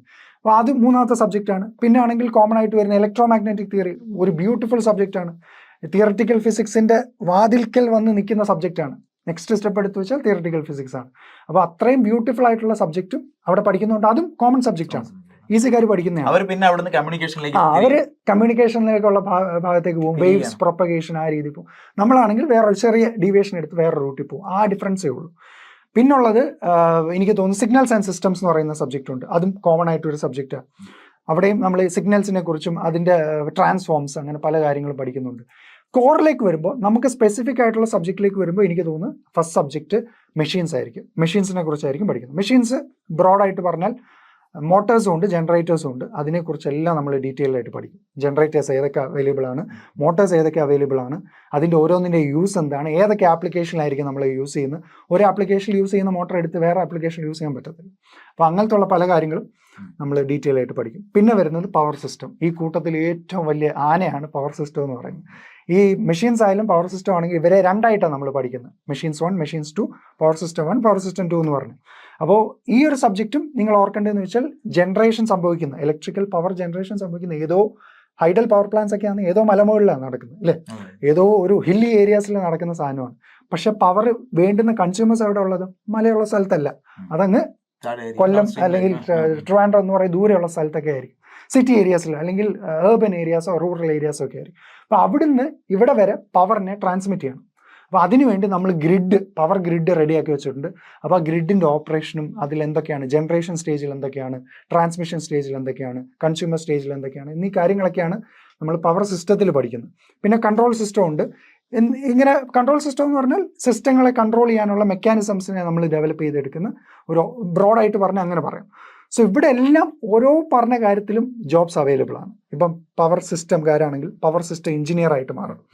ഇപ്പോൾ പവർ സിസ്റ്റം ഞാൻ എൻ്റെ ഡൊമൈൻ എന്ന് പറയുന്നത് പവർ സിസ്റ്റം എഞ്ചിനീയർ ആണ്. അപ്പോൾ നമ്മൾ സബ്സ്റ്റേഷൻസ് ഇൻസ്റ്റാൾ ചെയ്യുന്നത്, ജനറേറ്റിംഗ് സ്റ്റേഷൻ ഇൻസ്റ്റാൾ ചെയ്യുന്നത്, അതിനെ കൺട്രോൾ ചെയ്യുന്നത്, അങ്ങനത്തുള്ള മൾട്ടിപ്പിൾ ഓപ്ഷൻസ് ഉണ്ട്. ഇൻഫാക്ട് എല്ലാ ഇൻഡസ്ട്രിയിലും ഒരു പവർ സിസ്റ്റം എഞ്ചിനീയർ വലിയ ഫ്യൂച്ചർ ഇരിക്കുന്ന ഒരു ഭാഗമാണ്, പ്രത്യേകിച്ച് റിന്യൂവബിൾ എനർജി റിസോഴ്സസ് ഉള്ള സ്ഥിതിക്ക്. കാരണം ഇനി അങ്ങോട്ട് നമ്മുടെ ഗ്രിഡ് ഫുള്ളി ട്രാൻസിഷൻ ചെയ്യാൻ പോകാം, സോളാറിലേക്കും വിൻഡിലേക്കും ബയോമാസ്, അങ്ങനെ മൾട്ടിപ്പിൾ ഓപ്ഷൻസ് ആർ ദർ. അപ്പോൾ ഇതിലേക്കെല്ലാം ഷിഫ്റ്റ് ചെയ്യുമ്പോൾ അവിടെ എല്ലാം ഇലക്ട്രിക്കൽ എഞ്ചിനീയേഴ്സ് വേണം.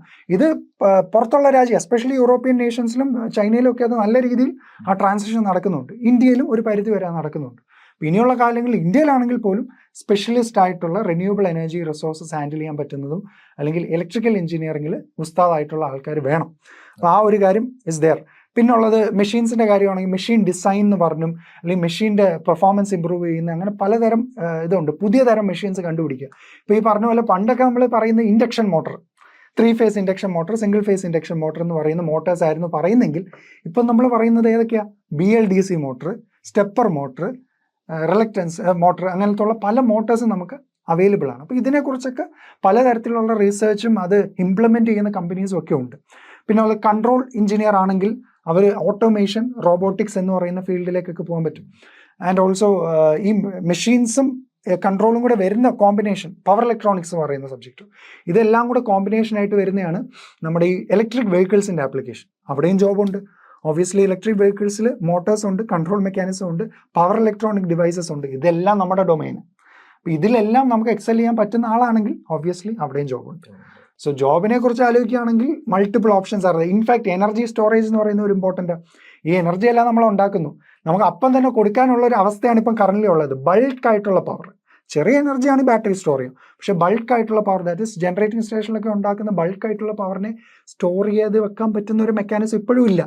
നമ്മൾ കൊടുക്കുന്ന അപ്പം തന്നെ ഡിസ്ട്രിബ്യൂട്ട് ചെയ്ത് പോവുക, ഇന്ന് എടുത്തോ എന്ന് പറഞ്ഞ് കൊടുക്കുകയാണ്. സോ ആ രീതിയിൽ എനർജി മാനേജ്മെന്റ് അല്ലെങ്കിൽ എനർജി സ്റ്റോറേജ് എന്ന് പറയുന്ന വാസ്റ്റ് ആയിട്ടുള്ള ടോപ്പിക്കും ഇറ്റ്സ് ദെയർ. സോ അങ്ങനെ മൾട്ടിപ്പിൾ ആയിട്ടുള്ള ഓപ്ഷൻസ് ആർ ദെയർ. ഇതെല്ലാം നമ്മൾ പഠിക്കുന്നതിൻ്റെ ഇടയ്ക്ക് നമ്മൾ എക്സ്പ്ലോർ ചെയ്യുക. ഇപ്പം ഈ CS ഒരു പ്രത്യേകത എന്ന് വെച്ചാൽ ഈ ജോബ് ഇങ്ങനെ റെഡി ആയിട്ട് ഇങ്ങനെ പാത്രത്തിൽ കൊണ്ട് തരുന്ന പോലെയാണ്. അവിടെ പ്രശ്നം എന്ന് വെച്ചാൽ ലോ പേയിങ് ആയിട്ടായിരിക്കും ആദ്യം കയറുന്നത്. അതും വേറൊരു കാര്യം, ഈ പറയുന്ന 15-20 lakhsോ അല്ലെങ്കിൽ 25 lakhsോ പറയുന്നത് അത് എത്ര പേർക്കാണ് കിട്ടുന്നത് എന്നുള്ളൊരു ചോദ്യമാണ്. ഒരു ഡിപ്പാർട്ട്മെന്റിൽ 1-2 പേർക്കായിരിക്കും കിട്ടുന്നത്. ബാക്കി എല്ലാവരും ഏത് പേ സ്കെയിലാണ് വർക്ക് ചെയ്യുന്നത് എന്നുള്ളത് it's a question. Depends on the college too. അതും നമ്മൾ സംസാരിച്ചേ പറ്റൂ, ഏത് കോളേജിനെ ഡിപ്പെൻഡ് ചെയ്തിരിക്കും. അപ്പോൾ പക്ഷേ ഇലക്ട്രിക്കൽ എഞ്ചിനീയറിംഗിൽ നിങ്ങൾ കോൺഫിഡൻ്റ് ആണ്, നിങ്ങൾ ജോബ് സീക്ക് ചെയ്യുന്നു, ആക്റ്റീവ്ലി സീക്ക് ചെയ്യുന്നുണ്ടെങ്കിൽ obviously there are options for you. And if you perceive it, ഈ പറഞ്ഞ പോലെ എല്ലാ കമ്പനീസിലും പിള്ളേരെ വേണം, ബ്രില്യൻ്റ് ആയിട്ടുള്ള പിള്ളേരെ വേണം. ഇപ്പോൾ നിങ്ങളാണെങ്കിൽ നിങ്ങളുടെ ഇൻറ്റേൺഷിപ്പും പ്രോജക്ട്സും ഒക്കെ വഴി നിങ്ങൾ അവരെ അപ്രോച്ച് ചെയ്ത് അവരിലോട്ട് ഒരു ഇൻട്രസ്റ്റ് കാണിച്ചാൽ obviously they will have some interest in U.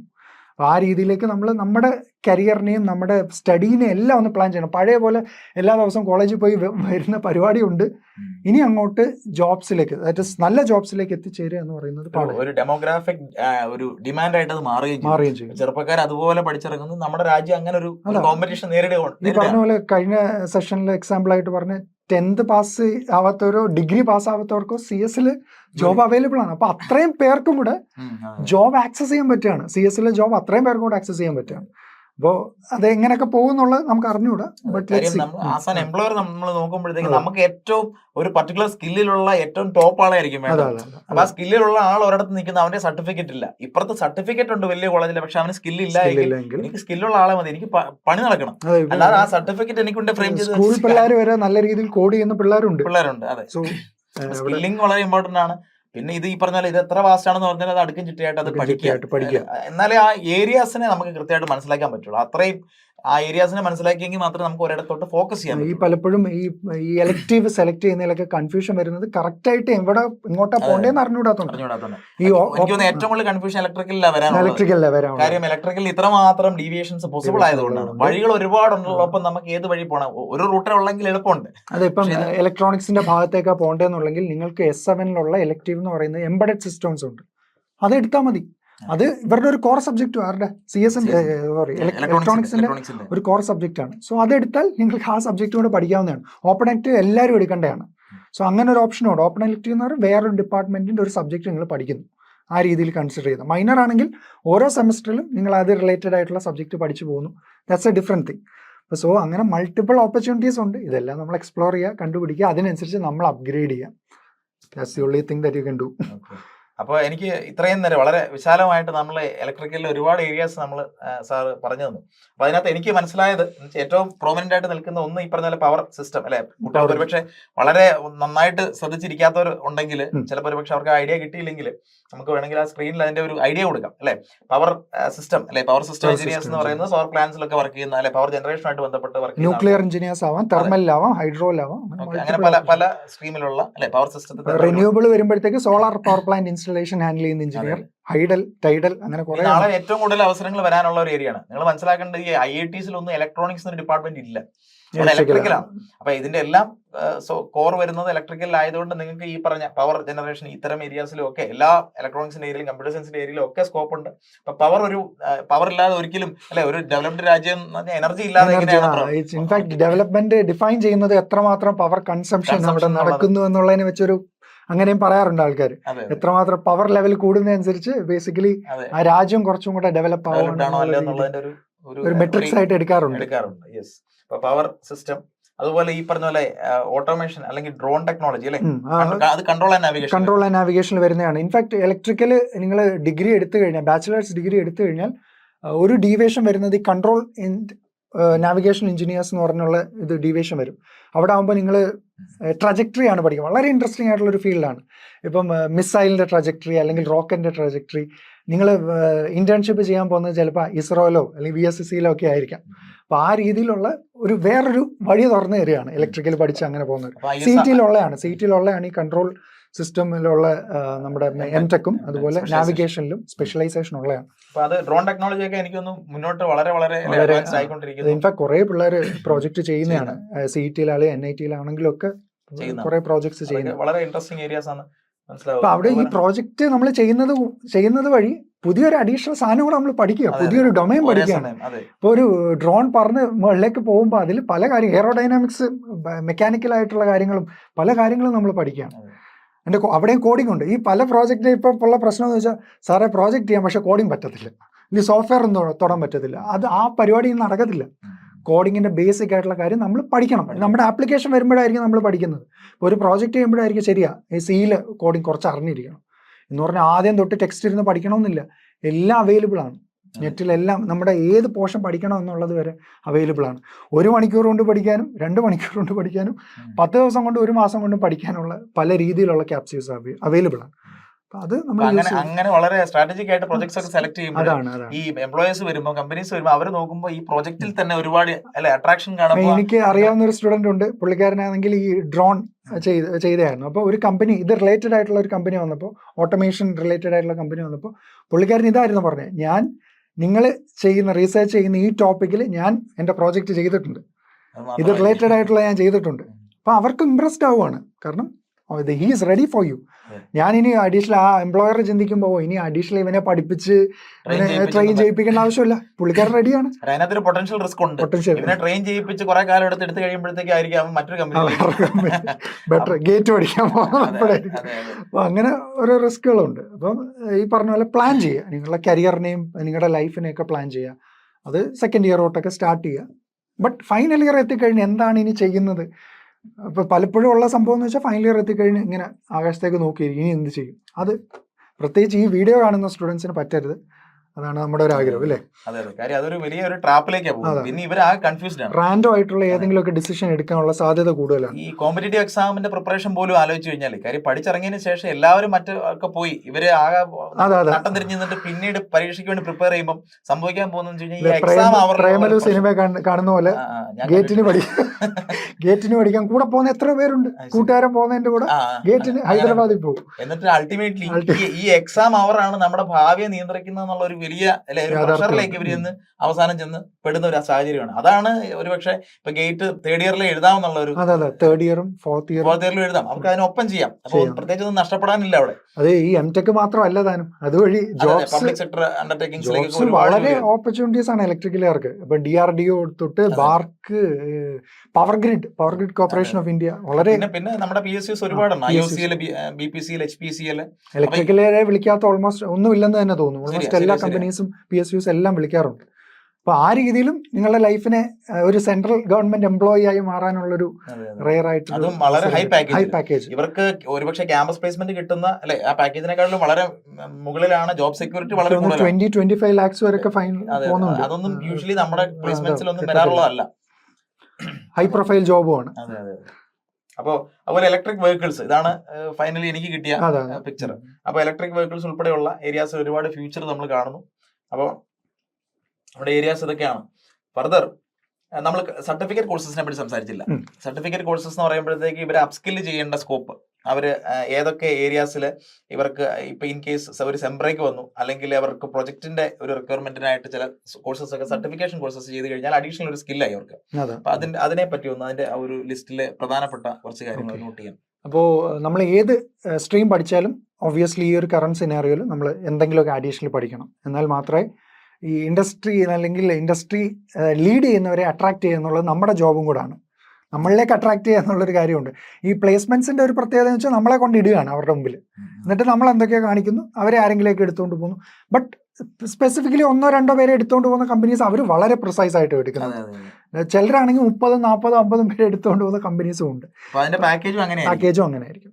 So ഇവിടെ വരുമ്പോൾ നമ്മൾ ആലോചിക്കേണ്ടതെന്ന് വെച്ചാൽ ഒരു തേർഡ് ഇയർ ഒക്കെ ആകുമ്പം തന്നെ എന്തൊക്കെ ഓപ്പർച്യൂണിറ്റീസ് ആണ് അവൈലബിൾ എന്നുള്ളത് ആദ്യം നിങ്ങളുടെ മനസ്സിൽ ഉണ്ടായിരിക്കണം. ഞാൻ പഠിച്ചിറങ്ങിയാൽ എന്നെ കാത്തിരിക്കുന്ന ഓപ്പർച്യൂണിറ്റീസ് എന്തൊക്കെയാണ്, ഈ ഓപ്പർച്യൂണിറ്റീസിൽ എന്താണ് എനിക്കിഷ്ടം. പലപ്പോഴും സംഭവിക്കുന്നത് റാൻഡം ആയിട്ടുള്ള പല കോഴ്സസും അറ്റൻഡ് ചെയ്യും, ചറപറ കോഴ്സസ് അറ്റൻഡ് ചെയ്യും, എന്നിട്ടൊരു ലോഡ് സാധനം കാണും. പക്ഷേ at the end of the day നിങ്ങൾ എന്തെങ്കിലും സ്പെഷ്യലൈസ്ഡ് ആയോ? അതുമില്ല. പേരിന് വേണ്ടി ചെയ്യുന്ന സ്റ്റുഡൻസ് വരെ ഉണ്ട്. അപ്പോൾ അങ്ങനെയല്ല നമുക്ക് വേണ്ടത്, നമുക്കൊരു പാത്ത് ഇത് എനിക്ക് ഫോർ എക്സാമ്പിൾ ഇപ്പം എംബഡഡ് സിസ്റ്റംസിലോ അല്ലെങ്കിൽ പവർ എഞ്ചിനീയർ ആവണം. അപ്പോൾ പവർ എഞ്ചിനീയറിംഗ് റിലേറ്റഡ് ആയിട്ടുള്ള കോഴ്സുകൾ അറ്റൻഡ് ചെയ്യാം. അതിപ്പോൾ L&T തന്നെ പ്രൊവൈഡ് ചെയ്യുന്ന, കമ്പനീസ് തന്നെ പ്രൊവൈഡ് ചെയ്യുന്ന കോഴ്സസ് ഉണ്ട്, സർട്ടിഫൈഡ് കോഴ്സസ് ഉണ്ട്. അപ്പോൾ അങ്ങനത്തെ ഉള്ള ഓപ്ഷൻ സീമെൻസ് പ്രൊവൈഡ് ചെയ്യുന്നുണ്ട്. ഇതെല്ലാം എനിക്കൊന്ന് കോവിഡ് ടൈമിൽ സ്റ്റാർട്ട് ചെയ്തൊരു ട്രെൻഡാണത്. ഇങ്ങനെ MNCs തന്നെ അവർ പ്രൊവൈഡ് ചെയ്യും ടു അപ്സ്കിൽ ദ സ്റ്റുഡൻസ്. അപ്പോൾ അതെല്ലാം പലതും ഫ്രീ ആണ്, ചിലത് പെയ്ഡ് ആണ്. IBM ഉണ്ട്, IBMൻ്റെ തന്നെ AI ആൻഡ് ഈ ഒരു മെഷീൻ ലേണിംഗ് റിലേറ്റഡ് ആയിട്ടുള്ള കോഴ്സസ് ഉണ്ട്. സോ ഇവിടെ പറഞ്ഞേക്കുന്ന ആദ്യം തന്നെ ഈ മോഡേൺ ഇൻഡസ്ട്രിയൽ ഓട്ടോമേഷൻ റിലേറ്റഡ് ആയിട്ടുള്ള കോഴ്സ് ബോഷ് ചെയ്യുന്നുണ്ട്. ബോഷും CETയും കൂടെ ഇൻ്റഗ്രേറ്റ് ചെയ്ത് അവർ ഓട്ടോമേഷൻ റിലേറ്റഡ് ആയിട്ടുള്ള 5 ഡേ കോഴ്സ് എന്തോ പ്രൊവൈഡ് ചെയ്യുന്നുണ്ട്. സോ അതൊരു ഓപ്പർച്യൂണിറ്റിയാണ്. അപ്പോൾ നിങ്ങൾ ഓട്ടോമേഷൻ, റോബോട്ടിക്സ് എന്നീ സ്ഥലങ്ങളിലേക്കൊക്കെയാണ് നിങ്ങളുടെ ഒരു ഡ്രീം പോകുന്നതെങ്കിൽ ഗോ ഫോർ ദാറ്റ്, റൈറ്റ്? അത് പോകുന്നതാണ് നല്ലത്. പിന്നെ power electronics and micro electronics എന്ന് പറയുന്ന ഓപ്ഷൻ. ഇപ്പോൾ പവർ ഇലക്ട്രോണിക്സ് എന്ന് പറയുന്നത് നമ്മുടെ ഒരു കോർ സബ്ജക്റ്റാണ്. അപ്പോൾ ആ കോർ സബ്ജക്റ്റ് പഠിക്കുമ്പോൾ ഒബ്വിയസ്ലി ഇഷ്ടം തോന്നാൻ ചിലർക്കാണെങ്കിൽ അതിൻ്റെ സ്കോപ്പ് മനസ്സിലായിട്ട്, അതൊരു ഹൈ പേയിങ് ജോബുമാണ്. അപ്പോൾ അതിൻ്റെ സ്കോപ്പ് മനസ്സിലാക്കി അതിലേക്ക് ഒന്ന് ട്രൈ ചെയ്താലോ എന്ന് ആഗ്രഹിക്കുന്നവരാണ്. അങ്ങനെയാണെങ്കിൽ അതിന് ഓൺലൈൻ അവൈലബിൾ ആണ്. ഇൻഫാക്ട് യൂണിവേഴ്സിറ്റി ഓഫ് കൊളറാഡോ അല്ലെങ്കിൽ യൂണിവേഴ്സിറ്റി ഓഫ് വിസ്കോൺസിൻ അങ്ങനെ പറയുന്ന പല ഹൈ യൂണിവേഴ്സിറ്റീസ്, പവർ ഇലക്ട്രോണിക്സിൽ ഉസ്താദുകളുള്ള കോളേജസ് എല്ലാം അവരുടെ ഓൺലൈൻ മെറ്റീരിയൽസ് പ്രൊവൈഡ് ചെയ്യുന്നുണ്ട്. MIT ഓപ്പൺ കോഴ്സ് ഫെയർ എന്ന് പറയുന്ന ആ ഒരു പ്ലാറ്റ്ഫോമും ഉണ്ട്. MITയുടെ ക്ലാസ്സസ് നമുക്ക് അവൈലബിൾ ആണ്. അപ്പോൾ ഇതെല്ലാം നമ്മൾ ആക്സസ് ചെയ്യാൻ ഓപ്ഷൻസ് അതെ, but whether you take it or not it's your wish. പിന്നുള്ളത് ഇലക്ട്രിക് വെഹിക്കിൾ ഡിസൈൻ, എത്രയോ കോഴ്സസ് അവൈലബിൾ ആണ്. ഇൻഫാക്ട് എലക്റ്റീവ് ആയിട്ടും അത് പ്രൊവൈഡ് ചെയ്യുന്നതാണ്. ഹൈബ്രിഡ് ഇലക്ട്രിക് വെഹിക്കിൾസ് എന്ന് പറഞ്ഞ് കോഴ്സസ് അവൈലബിൾ ആണ്. IITയുടെ സ്വയം ആപ്പിലുണ്ട്. അങ്ങനെ കുറേ ഉണ്ട്, ഓപ്പർച്യൂണിറ്റീസ് നോക്കിയാൽ കുറേ ഉണ്ട്. പിന്നെ സ്മാർട്ട് ഗ്രിഡ് ഡിപ്ലോയ്മെന്റ്, ഇത് സ്മാർട്ട് ഗ്രിഡിന്റെ പല രീതിയിലുള്ളതും ഉണ്ട്. ഇൻഫാക്ട് ഡിസ്ട്രിബ്യൂഷൻ ലെവലിൽ സ്മാർട്ട് ഗ്രിഡ് ഇംപ്ലിമെന്റ് ചെയ്യുന്നുണ്ട്, ട്രാൻസ്മിഷൻ ലെവലുണ്ട്. ഇതിലെല്ലാം ഓൺടർപ്രണർഷിപ്പ് സാധ്യതകളും കൂടുതലുള്ളതാണ്. ഇപ്പം നമ്മുടെ ഗവൺമെൻറ്റുമായിട്ട് കമ്പൈൻ ചെയ്ത് നമുക്ക് സ്മാർട്ട് ഗ്രിഡ് എക്യുപ്മെൻറ്റ്സും അല്ലെങ്കിൽ അതിൻ്റെ കാര്യങ്ങളൊക്കെ ഇംപ്ലിമെൻറ്റ് ചെയ്യാൻ പറ്റും. Power system analysis and protection വളരെ റെയർ ആയിട്ടുള്ള കുറച്ച് ആൾക്കാർക്ക് ഹാൻഡിൽ ചെയ്യാൻ പറ്റുന്ന സാധനമാണ്. ജോബ്സ് തന്നെ റെയർ ആൻഡ് സ്പെസിഫിക് ആയിട്ടുള്ള ജോബ്സാണ്. അവർ സ്പെസിഫിക്കലി പറയും പവർ സിസ്റ്റം എഞ്ചിനീയർ എന്നുള്ള രീതിയിൽ പറയും. സോ ആ ജോബ്സ് എന്ന് പറയുന്നത് ഈ രീതിയിലാണ്. അപ്പോൾ ഇവിടെ അറിയേണ്ടത് സോഫ്റ്റ്വെയർസ് അറിഞ്ഞിരിക്കണം. നിങ്ങൾ പഠിക്കും PSCAD അല്ലെങ്കിൽ ETAP എന്ന് പറഞ്ഞ സോഫ്റ്റ്വെയർ നിങ്ങൾ പഠിക്കും. അപ്പോൾ ഇതിലേതെങ്കിലുമൊക്കെ നിങ്ങൾ അറിഞ്ഞിരിക്കുക മാത്രമല്ല അതിൽ സ്വന്തമായിട്ട് ചെയ്യാനും എക്സ്പെരിമെൻ്റ് ഒക്കെ ചെയ്യാനുള്ള കഴിവ് വേണം. MATLAB, ഇത് ഞാൻ വിട്ടുപോയതാണ്. MATLAB എന്ന് പറയുന്നത് നമ്മുടെ വായുവാണ്, ജീവശ്വാസമാണ്, നമ്മുടെ എല്ലാമാണ്. അപ്പം MATLAB എന്തായാലും പഠിച്ചിരിക്കണം നിങ്ങൾ. അത് മൾട്ടിപ്പിൾ ആപ്ലിക്കേഷൻസിൽ നമ്മൾ ഇലക്ട്രിക്കൽ എഞ്ചിനീയേഴ്സ് യൂസ് ചെയ്യുന്നതാണ്. MATLABിൻ്റെ പ്രത്യേകത പല ഡൊമൈൻസ് യൂസ് ചെയ്യുന്നതാണ്. ഈസിക്കാരും എനിക്ക് തോന്നുന്നു നിതിൻ സാറും പറഞ്ഞായിരുന്നു തോന്നുന്നു. MATLAB വളരെ ഇമ്പോർട്ടൻ്റ് ആണ്. റോബോട്ടിക്സുകാർ ഉപയോഗിക്കുന്നതാണ്. അങ്ങനെ പല രീതിയിൽ പല ഡൊമൈൻസിലുള്ളവർ ഉപയോഗിക്കുന്ന ഒരു കോമൺ പ്ലാറ്റ്ഫോമാണ് MATLAB. അപ്പോൾ അതിനെക്കുറിച്ചും നമ്മൾ അവെയർ ആയിരിക്കണം. അതിൽ പ്രോഗ്രാമിംഗ് ഉണ്ട്, പ്രോഗ്രാമിംഗ് ഒന്നും രക്ഷപ്പെടാൻ പറ്റത്തില്ല, കോഡിംഗ് ഉണ്ട്. അപ്പോൾ ആ കോഡിങ്ങും നമ്മളെല്ലാം ജസ്റ്റ് ഒന്ന് മനസ്സിലാക്കിയൊക്കെ പോകണം. പിന്നുള്ളത് familiarisation of loss and regulation. ഓരോ രാജ്യത്തിന് അവരുടേതായ കോഡ്സ് ആൻഡ് റെഗുലേഷൻസ് ഉണ്ട്. അത് അറിഞ്ഞിരിക്കുന്നതും ഒരു അഡീഷണൽ ഇതാണ്. പല ഈ പറഞ്ഞ പോലെ സാറ് ഒരു എക്സാമ്പിൾ പറഞ്ഞിട്ടുണ്ടായിരുന്നു, സിവിലും ലോയും കൂടെ ചേർന്ന് കമ്പനേഷൻ, ആർബിട്രേഷൻ. അതുപോലെ ഇലക്ട്രിക്കലിനും പറയാൻ പറ്റും. ഇലക്ട്രിക്കലിലുള്ള ലോസും റെഗുലേഷൻസും എല്ലാം അറിയുന്ന ഒരാളും അറ്റ് ദ സെയിം ടൈം LLBയും കൂടെ വരുമ്പോൾ ഇറ്റ്സ് എ ഡേഞ്ചറസ് കോംബോ. അപ്പം അങ്ങനെ ഡേഞ്ചറസ് കോംബോസ് കണ്ടെത്തുന്നത് ഒരു നാക്കാണ്, ഒരു സ്കില്ലാണ്. അതുപോലെ ഇൻ്റഗ്രേഷൻ ഓഫ് റിന്യൂവബിൾ, ഞാൻ ഓൾറെഡി പറഞ്ഞു, റിന്യൂവബിൾ എനർജി റിസോഴ്സ് എന്ന് പറയുന്നത് it's going to happen. And അത് ഇൻ്റഗ്രേറ്റ് ചെയ്യാൻ വലിയ ട്രാൻസിഷൻ നടക്കുക. Signal processing and sensing. ഈ സിഗ്നൽ, ഏത് സിഗ്നൽ ആയാലും, വോയിസ് ആണെങ്കിലും ഏതെങ്കിലും തരത്തിലുള്ള ഹീറ്റ് സിഗ്നലാണ്, എന്ത് സിഗ്നൽ ആണെങ്കിലും അതിനെ സെൻസ് ചെയ്യാൻ പറ്റണം. അറ്റ് ദ സെയിം ടൈം അതിനെ പ്രോസസ്സ് ചെയ്ത് നമുക്ക് ഹാൻഡിൽ ചെയ്യാൻ പറ്റുന്ന രീതിയിലേക്ക് അല്ലെങ്കിൽ നമുക്ക് യൂസ്ഫുൾ ആവുന്ന രീതിയിലേക്ക് കൊണ്ടുവരിക. അപ്പോൾ അത് എന്ന് പറയുന്നത് ഇറ്റ്സ് എ ഹ്യൂജ് ഡിഫിക്കൽട്ടായിട്ടുള്ള അല്ലെങ്കിൽ വളരെ ഓപ്പർച്യൂണിറ്റീസ് ഉള്ള ഒരു ഡൊമൈനാണ് ഈ ഒരു സിഗ്നൽ പ്രോസസിങ് ആൻഡ് ഇത് സംഭവം. പിന്നെ control system engineering, as A told, robotics, automation, ഇതെല്ലാം അതിൽ വരുന്നതാണ്. Internet of things, as you all no, നമ്മളുടെ പല സാധനങ്ങളെയും നമ്മൾ ഇൻ്റർകണക്ട് ചെയ്ത് ഒരു നെറ്റ്വർക്കിലേക്ക് കൊണ്ടുവന്ന് അതിനെല്ലാം കൺട്രോൾ ചെയ്യുക എന്നുള്ളൊരു കോൺസെപ്റ്റാണ് ഇൻ്റർനെറ്റ് ഓഫ് തിങ്സ്. അപ്പോൾ അതും നമുക്ക് ഇലക്ട്രിക്കൽ എഞ്ചിനീയേഴ്സിന് പോസിബിളാണ്. ഓൺടർപ്രണർഷിപ്പ് വളരെയധികം നടക്കുന്നതാണ്. NITസിലും IITസിലൊക്കെ പിള്ളേർ ഇൻ്റർനെറ്റ് ഓഫ് തിങ്സ് വെച്ച് പല രീതിയിലുള്ള ഇത് നടക്കുന്നുണ്ട്. പലപ്പോഴും പഠിച്ചിറങ്ങി കഴിഞ്ഞാൽ ഓർഡിനോ എന്താണോ, റാസ്ബെറി പൈ എന്താണോ അറിഞ്ഞുകൂടാത്ത പിള്ളേരുണ്ട്. അത് ഒരു തരത്തിലും സംഭവിക്കരുത്.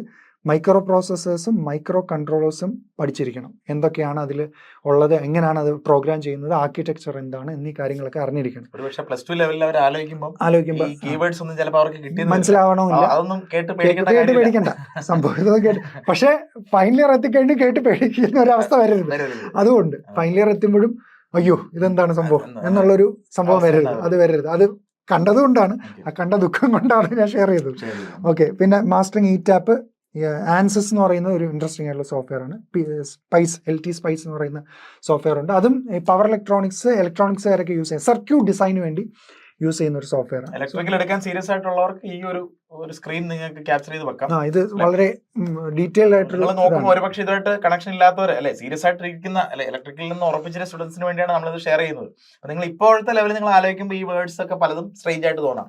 പക്ഷെ നിങ്ങൾക്ക് മുന്നോട്ട് ഇതൊക്കെ വളരെയധികം ഹെൽപ്ഫുൾ ആവും. കാരണം ഈ സർട്ടിഫിക്കേഷൻസ് കൃത്യമായിട്ട് ഒരു പർട്ടിക്കുലർ ഫോക്കസിൽ അല്ലെ, ഒരു കൃത്യമായ സ്ട്രാറ്റജിയിൽ അതൊക്കെ ചെയ്യാം. അപ്പൊ ഇലക്ട്രിക്കൽ ഇപ്പൊ സാറ് കൂടുതൽ എക്സ്പ്ലെയിൻ ചെയ്തതെന്ന് പറഞ്ഞു കഴിഞ്ഞാൽ അതിനകത്ത് കൂടുതൽ എന്താണ് ഫ്ലെക്സിബിലിറ്റീസ് ഉള്ളത് കൊണ്ടാണ്, ഒരുപാട് ഓപ്ഷൻസ് ഉള്ളത് കൊണ്ടാണ്. അപ്പൊ അത്രയും ഓപ്ഷൻസ് നമുക്ക് പോസിബിൾ ആണ്. അപ്പൊ അതിൽ ഏത് ഫോക്കസ് ചെയ്യണമെന്നുള്ള ഒരു തിരിച്ചറിവ് നേരത്തെ ഉണ്ടെങ്കിൽ, ആ പ്ലാനിങ് നേരത്തെ ഉണ്ടെങ്കിൽ ഈ പറയുന്ന ക്രോസ് റോഡ്സിൽ എത്തുമ്പോൾ നമുക്കൊരു തീരുമാനം ഉണ്ടാവുള്ളൂ അല്ലെ. ഇല്ലെങ്കിൽ ആ സമയത്ത് അതൊരു ശരിയാ എന്തെങ്കിലും ചെയ്തു പോകുന്ന artificial intelligence and machine learning, ഇത് പലരും അയ്യോ ഇതെന്താണ് സംഭവം, പിള്ളേർ ഏറ്റവും പേടിച്ച് കാണുന്ന സാധനമാണ്. ഇതും നമ്മൾ ഓർക്കേണ്ട ഒരു കാര്യം വെച്ചാൽ നമ്മുടെ ഒരു ടൂളാണ്, ഒരു ആയുധമാണ്. നമ്മുടെ കാര്യങ്ങൾ എളുപ്പമാക്കാൻ വേണ്ടി നമ്മൾ യൂസ് ചെയ്യുന്ന ഒരു ടൂൾ. ഇപ്പോൾ ഒരു 50 വർഷം മുമ്പാണെങ്കിൽ കമ്പ്യൂട്ടർ യൂസ് ചെയ്ത് ഉള്ള എഞ്ചിനീയറിംഗ് കോളേജസ് ഉണ്ടോ?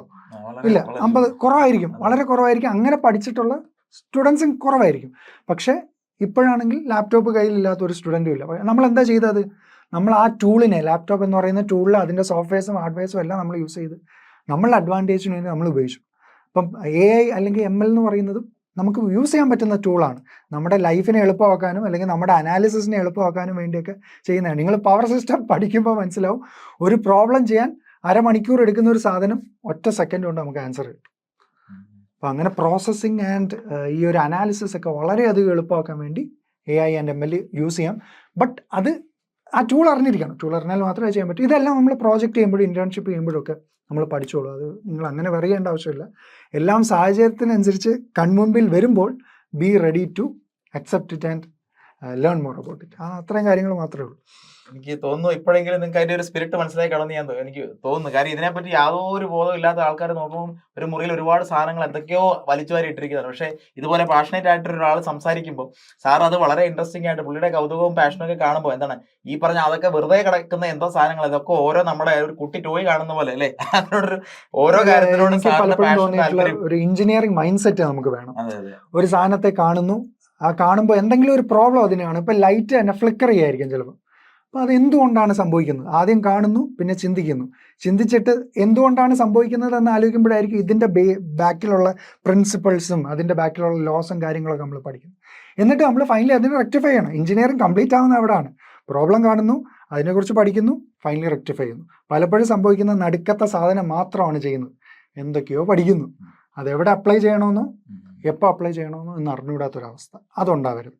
അപ്പോൾ എന്തിനേയും കുറിച്ച് നമ്മൾ എപ്പോഴും ഒരു മൈൻഡ് സെറ്റ് ഫസ്റ്റ് ഇയർ തൊട്ടേ നിങ്ങൾ ഉണ്ടാക്കിയെടുത്താൽ നിങ്ങൾ ഓരോ ലാബിൽ കയറുമ്പോഴും ഓരോ ക്ലാസ് അറ്റൻഡ് ചെയ്യുമ്പോഴും ഇൻട്രസ്റ്റിംഗ് ആയിരിക്കും. ലാബിൽ നിന്നൊക്കെ പഠിക്കാൻ എത്രയോ കാര്യങ്ങളുണ്ട്. ഇലക്ട്രിക്കൽ എഞ്ചിനീയറിംഗിൻ്റെ ഏറ്റവും ബ്യൂട്ടി എന്ന് പറഞ്ഞാൽ അതിൻ്റെ ലാബുകളാണ്.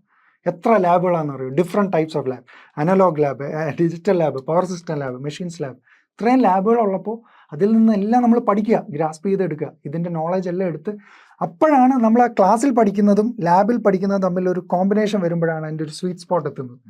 അവിടെയാണ് നമ്മുടെ എഡ്യൂക്കേഷൻ കംപ്ലീറ്റ് ആവുന്നത്. സോ ഫൈനലി നമുക്ക് എല്ലാവരും കാത്തിരിക്കുന്ന ഒരു സാധനം, ഇതൊക്കെ പഠിച്ചിട്ട് സാറേ ജോലി എവിടെ എന്നുള്ളതാണ്. എവിടൊക്കെ ഏതൊക്കെ ഏരിയാസിൽ ജോലി, ഏതൊക്കെ ടൈപ്പ് ജോലി, ഗവൺമെന്റ് ജോലി, സെൻട്രൽ ഗവൺമെന്റ് ജോലി, സ്റ്റേറ്റ് ഗവൺമെന്റ് ജോലി, പ്രൈവറ്റിലുള്ള ജോലികൾ. അപ്പൊ ആ ഒരു ഫൈനൽ ഒരു സ്റ്റേജിൽ എവിടൊക്കെ എന്തൊക്കെയെന്നൊന്നും കൂടെ ഒന്ന് ഫൈനലി അവർക്കൊന്ന് കൺക്ലൂഷൻ. ഈ പറഞ്ഞ പോലെ ഗേറ്റ് എക്സാം എഴുതി PSUs, അതിൽ ഈ നിങ്ങൾ സ്ക്രീനിൽ കാണുന്ന പോലെ NTPC ഉണ്ട്, NPHC ഉണ്ട്, കുറെ ഉണ്ട്. ഒരു ലിസ്റ്റ് പറഞ്ഞ അതെല്ലാം ഗേറ്റ് ത്രൂ കയറാവുന്നതാണ്. അത് ഈ ആ ലിസ്റ്റിൽ അപൂർവമായിട്ടല്ലേ ചില ISR അല്ലെങ്കിൽ ബാർക്ക് ചിലത് മാത്രമായിരിക്കും അവർ സെപ്പറേറ്റ് എക്സാം വെച്ചാൽ. പക്ഷെ അതും ഗേറ്റ് പഠിച്ചാൽ ആ എക്സാം ക്ലിയർ ചെയ്യാവുന്നേ ഉള്ളൂ. ക്ലിയർ ചെയ്യാവുന്നേ ഉള്ളൂ. ഗേറ്റിന്റെ അത്ര എന്തായാലും ടഫ് അല്ല ഈ എക്സാംസ് ഒന്നും. സോ അത് നമുക്ക് ക്ലിയർ ചെയ്യാം. ഇതെല്ലാം PSCs ആണ്, പബ്ലിക് സെക്ടർ അണ്ടർടേക്കിംഗ്സ് ആണ്. നമ്മുടെ ഏറ്റവും വലിയ നമ്മുടെ രാജ്യത്തെ ഒരു എഞ്ചിനീയർ കയറാൻ കൊതിക്കുന്ന പോസ്റ്റുകളാണ് ഈ പറയുന്ന സ്ഥാപനങ്ങളിലുള്ള പോസ്റ്റുകൾ എന്ന് പറയുന്നത്. വളരെ നല്ല പാക്കേജും വളരെ നല്ല ഒരു എന്താണ് വർക്ക് ലൈഫ് ബാലൻസും ഒക്കെ അവകാശപ്പെടുന്ന ഏരിയാസ് ആണ്. അത് ഒരു വലിയ ഏരിയ ആണ് PSUs. അത് നിങ്ങൾ ഗേറ്റ് റൂട്ട് തന്നെയാണ് അങ്ങനെ പോകേണ്ടത്. പിന്നെ കേരളത്തിൽ വർക്ക് ചെയ്യണമെന്ന് ആഗ്രഹമുള്ള കേരളം താല്പര്യമുള്ളവർക്ക് PSC റൂട്ടുണ്ട്. PSC റൂട്ടിൽ നിങ്ങൾക്ക് KSCB, കേരള PWD, പിന്നെ ഇലക്ട്രിക്കൽ ഇൻസ്പെക്ടറേറ്റ്, അതുപോലെ rare earth limited, KWA, water authority, പിന്നെ അതുപോലെ ലെക്ചർ, അസിസ്റ്റന്റ് പ്രൊഫസർ. ഓക്കെ, അപ്പൊ നിങ്ങൾക്ക് അത് ആ ഒരു റൂട്ട് എല്ലാത്തിലും ഉണ്ട് ബൈ ഡിഫോൾട്ട്. അതായത് നിങ്ങൾക്ക് ഈ പറഞ്ഞ വിഷയങ്ങളൊക്കെ അല്ലെ ആയിട്ട് വരുന്ന എല്ലാ സബ്ജക്ട്സിനും എല്ലാത്തിലും ഉണ്ട്. BTech, MTech, പിന്നെ അതിനുശേഷം PhD വേണമെങ്കിൽ അതിനുശേഷം പോസ്റ്റ് ഡോക്ക് ഒക്കെ ചെയ്ത് ഈ അക്കാഡമിക് ജേണി. അതെ, ചിലർ അങ്ങനെയുണ്ട്. അതിനകത്തൊരു വലിയ ലഹരി കണ്ടെത്തുന്നവര്. കാര്യം അവർക്ക് പഠിച്ചുകൊണ്ടേയിരിക്കണം. അവർക്ക് ഇൻഡസ്ട്രി താല്പര്യമില്ല, വേറെ ജോലി ഉത്തരവാദിത്തങ്ങൾ താല്പര്യമില്ല. അവർക്ക് പഠിച്ചുകൊണ്ട് അറിവ് സമ്പാദിച്ചുകൊണ്ടേയിരിക്കണം. കാര്യം പുറത്ത് പോയി ഒരു ഫീൽഡ് വർക്ക് ചെയ്യുക, മറ്റൊരാളുടെ കീഴിൽ വർക്ക് ചെയ്യുക, അപ്പൊ അവിടുത്തെ റെസ്പോൺസിബിൾ എല്ലാം നമ്മുടെ തലയിലാവുന്നതിനെക്കാട്ടിലും ചിലർ ഇതിനകത്ത് എന്ന് വെച്ച് കഴിഞ്ഞാൽ ഇത് ഒരു സേഫ് ക്യാമ്പസിൽ അല്ലെ, IIT പോലെയുള്ള സേഫ് ക്യാമ്പസുകളിൽ പിന്നീടുള്ള ജീവിതം മുഴുവൻ അവിടെ ചെലവഴിക്കുന്ന ആൾക്കാരുണ്ട്. പല കോഴ്സുകളായിട്ട് ചെയ്യുന്നു. സ്കോളർഷിപ്പ് ചിലപ്പോ ഒരു തെറ്റിദ്ധാരണ, ചുമ്മാ അവിടെ പോയിരിക്കല്ല, റിസർച്ച് ചെയ്യുക, അവരുടെ ഫീൽഡിൽ റിസർച്ച് ചെയ്യണം. ഹൈലി ഫണ്ടഡ് ആണ്. MTech ലെവലിൽ 12,400 rupees പെർ മന്ത്.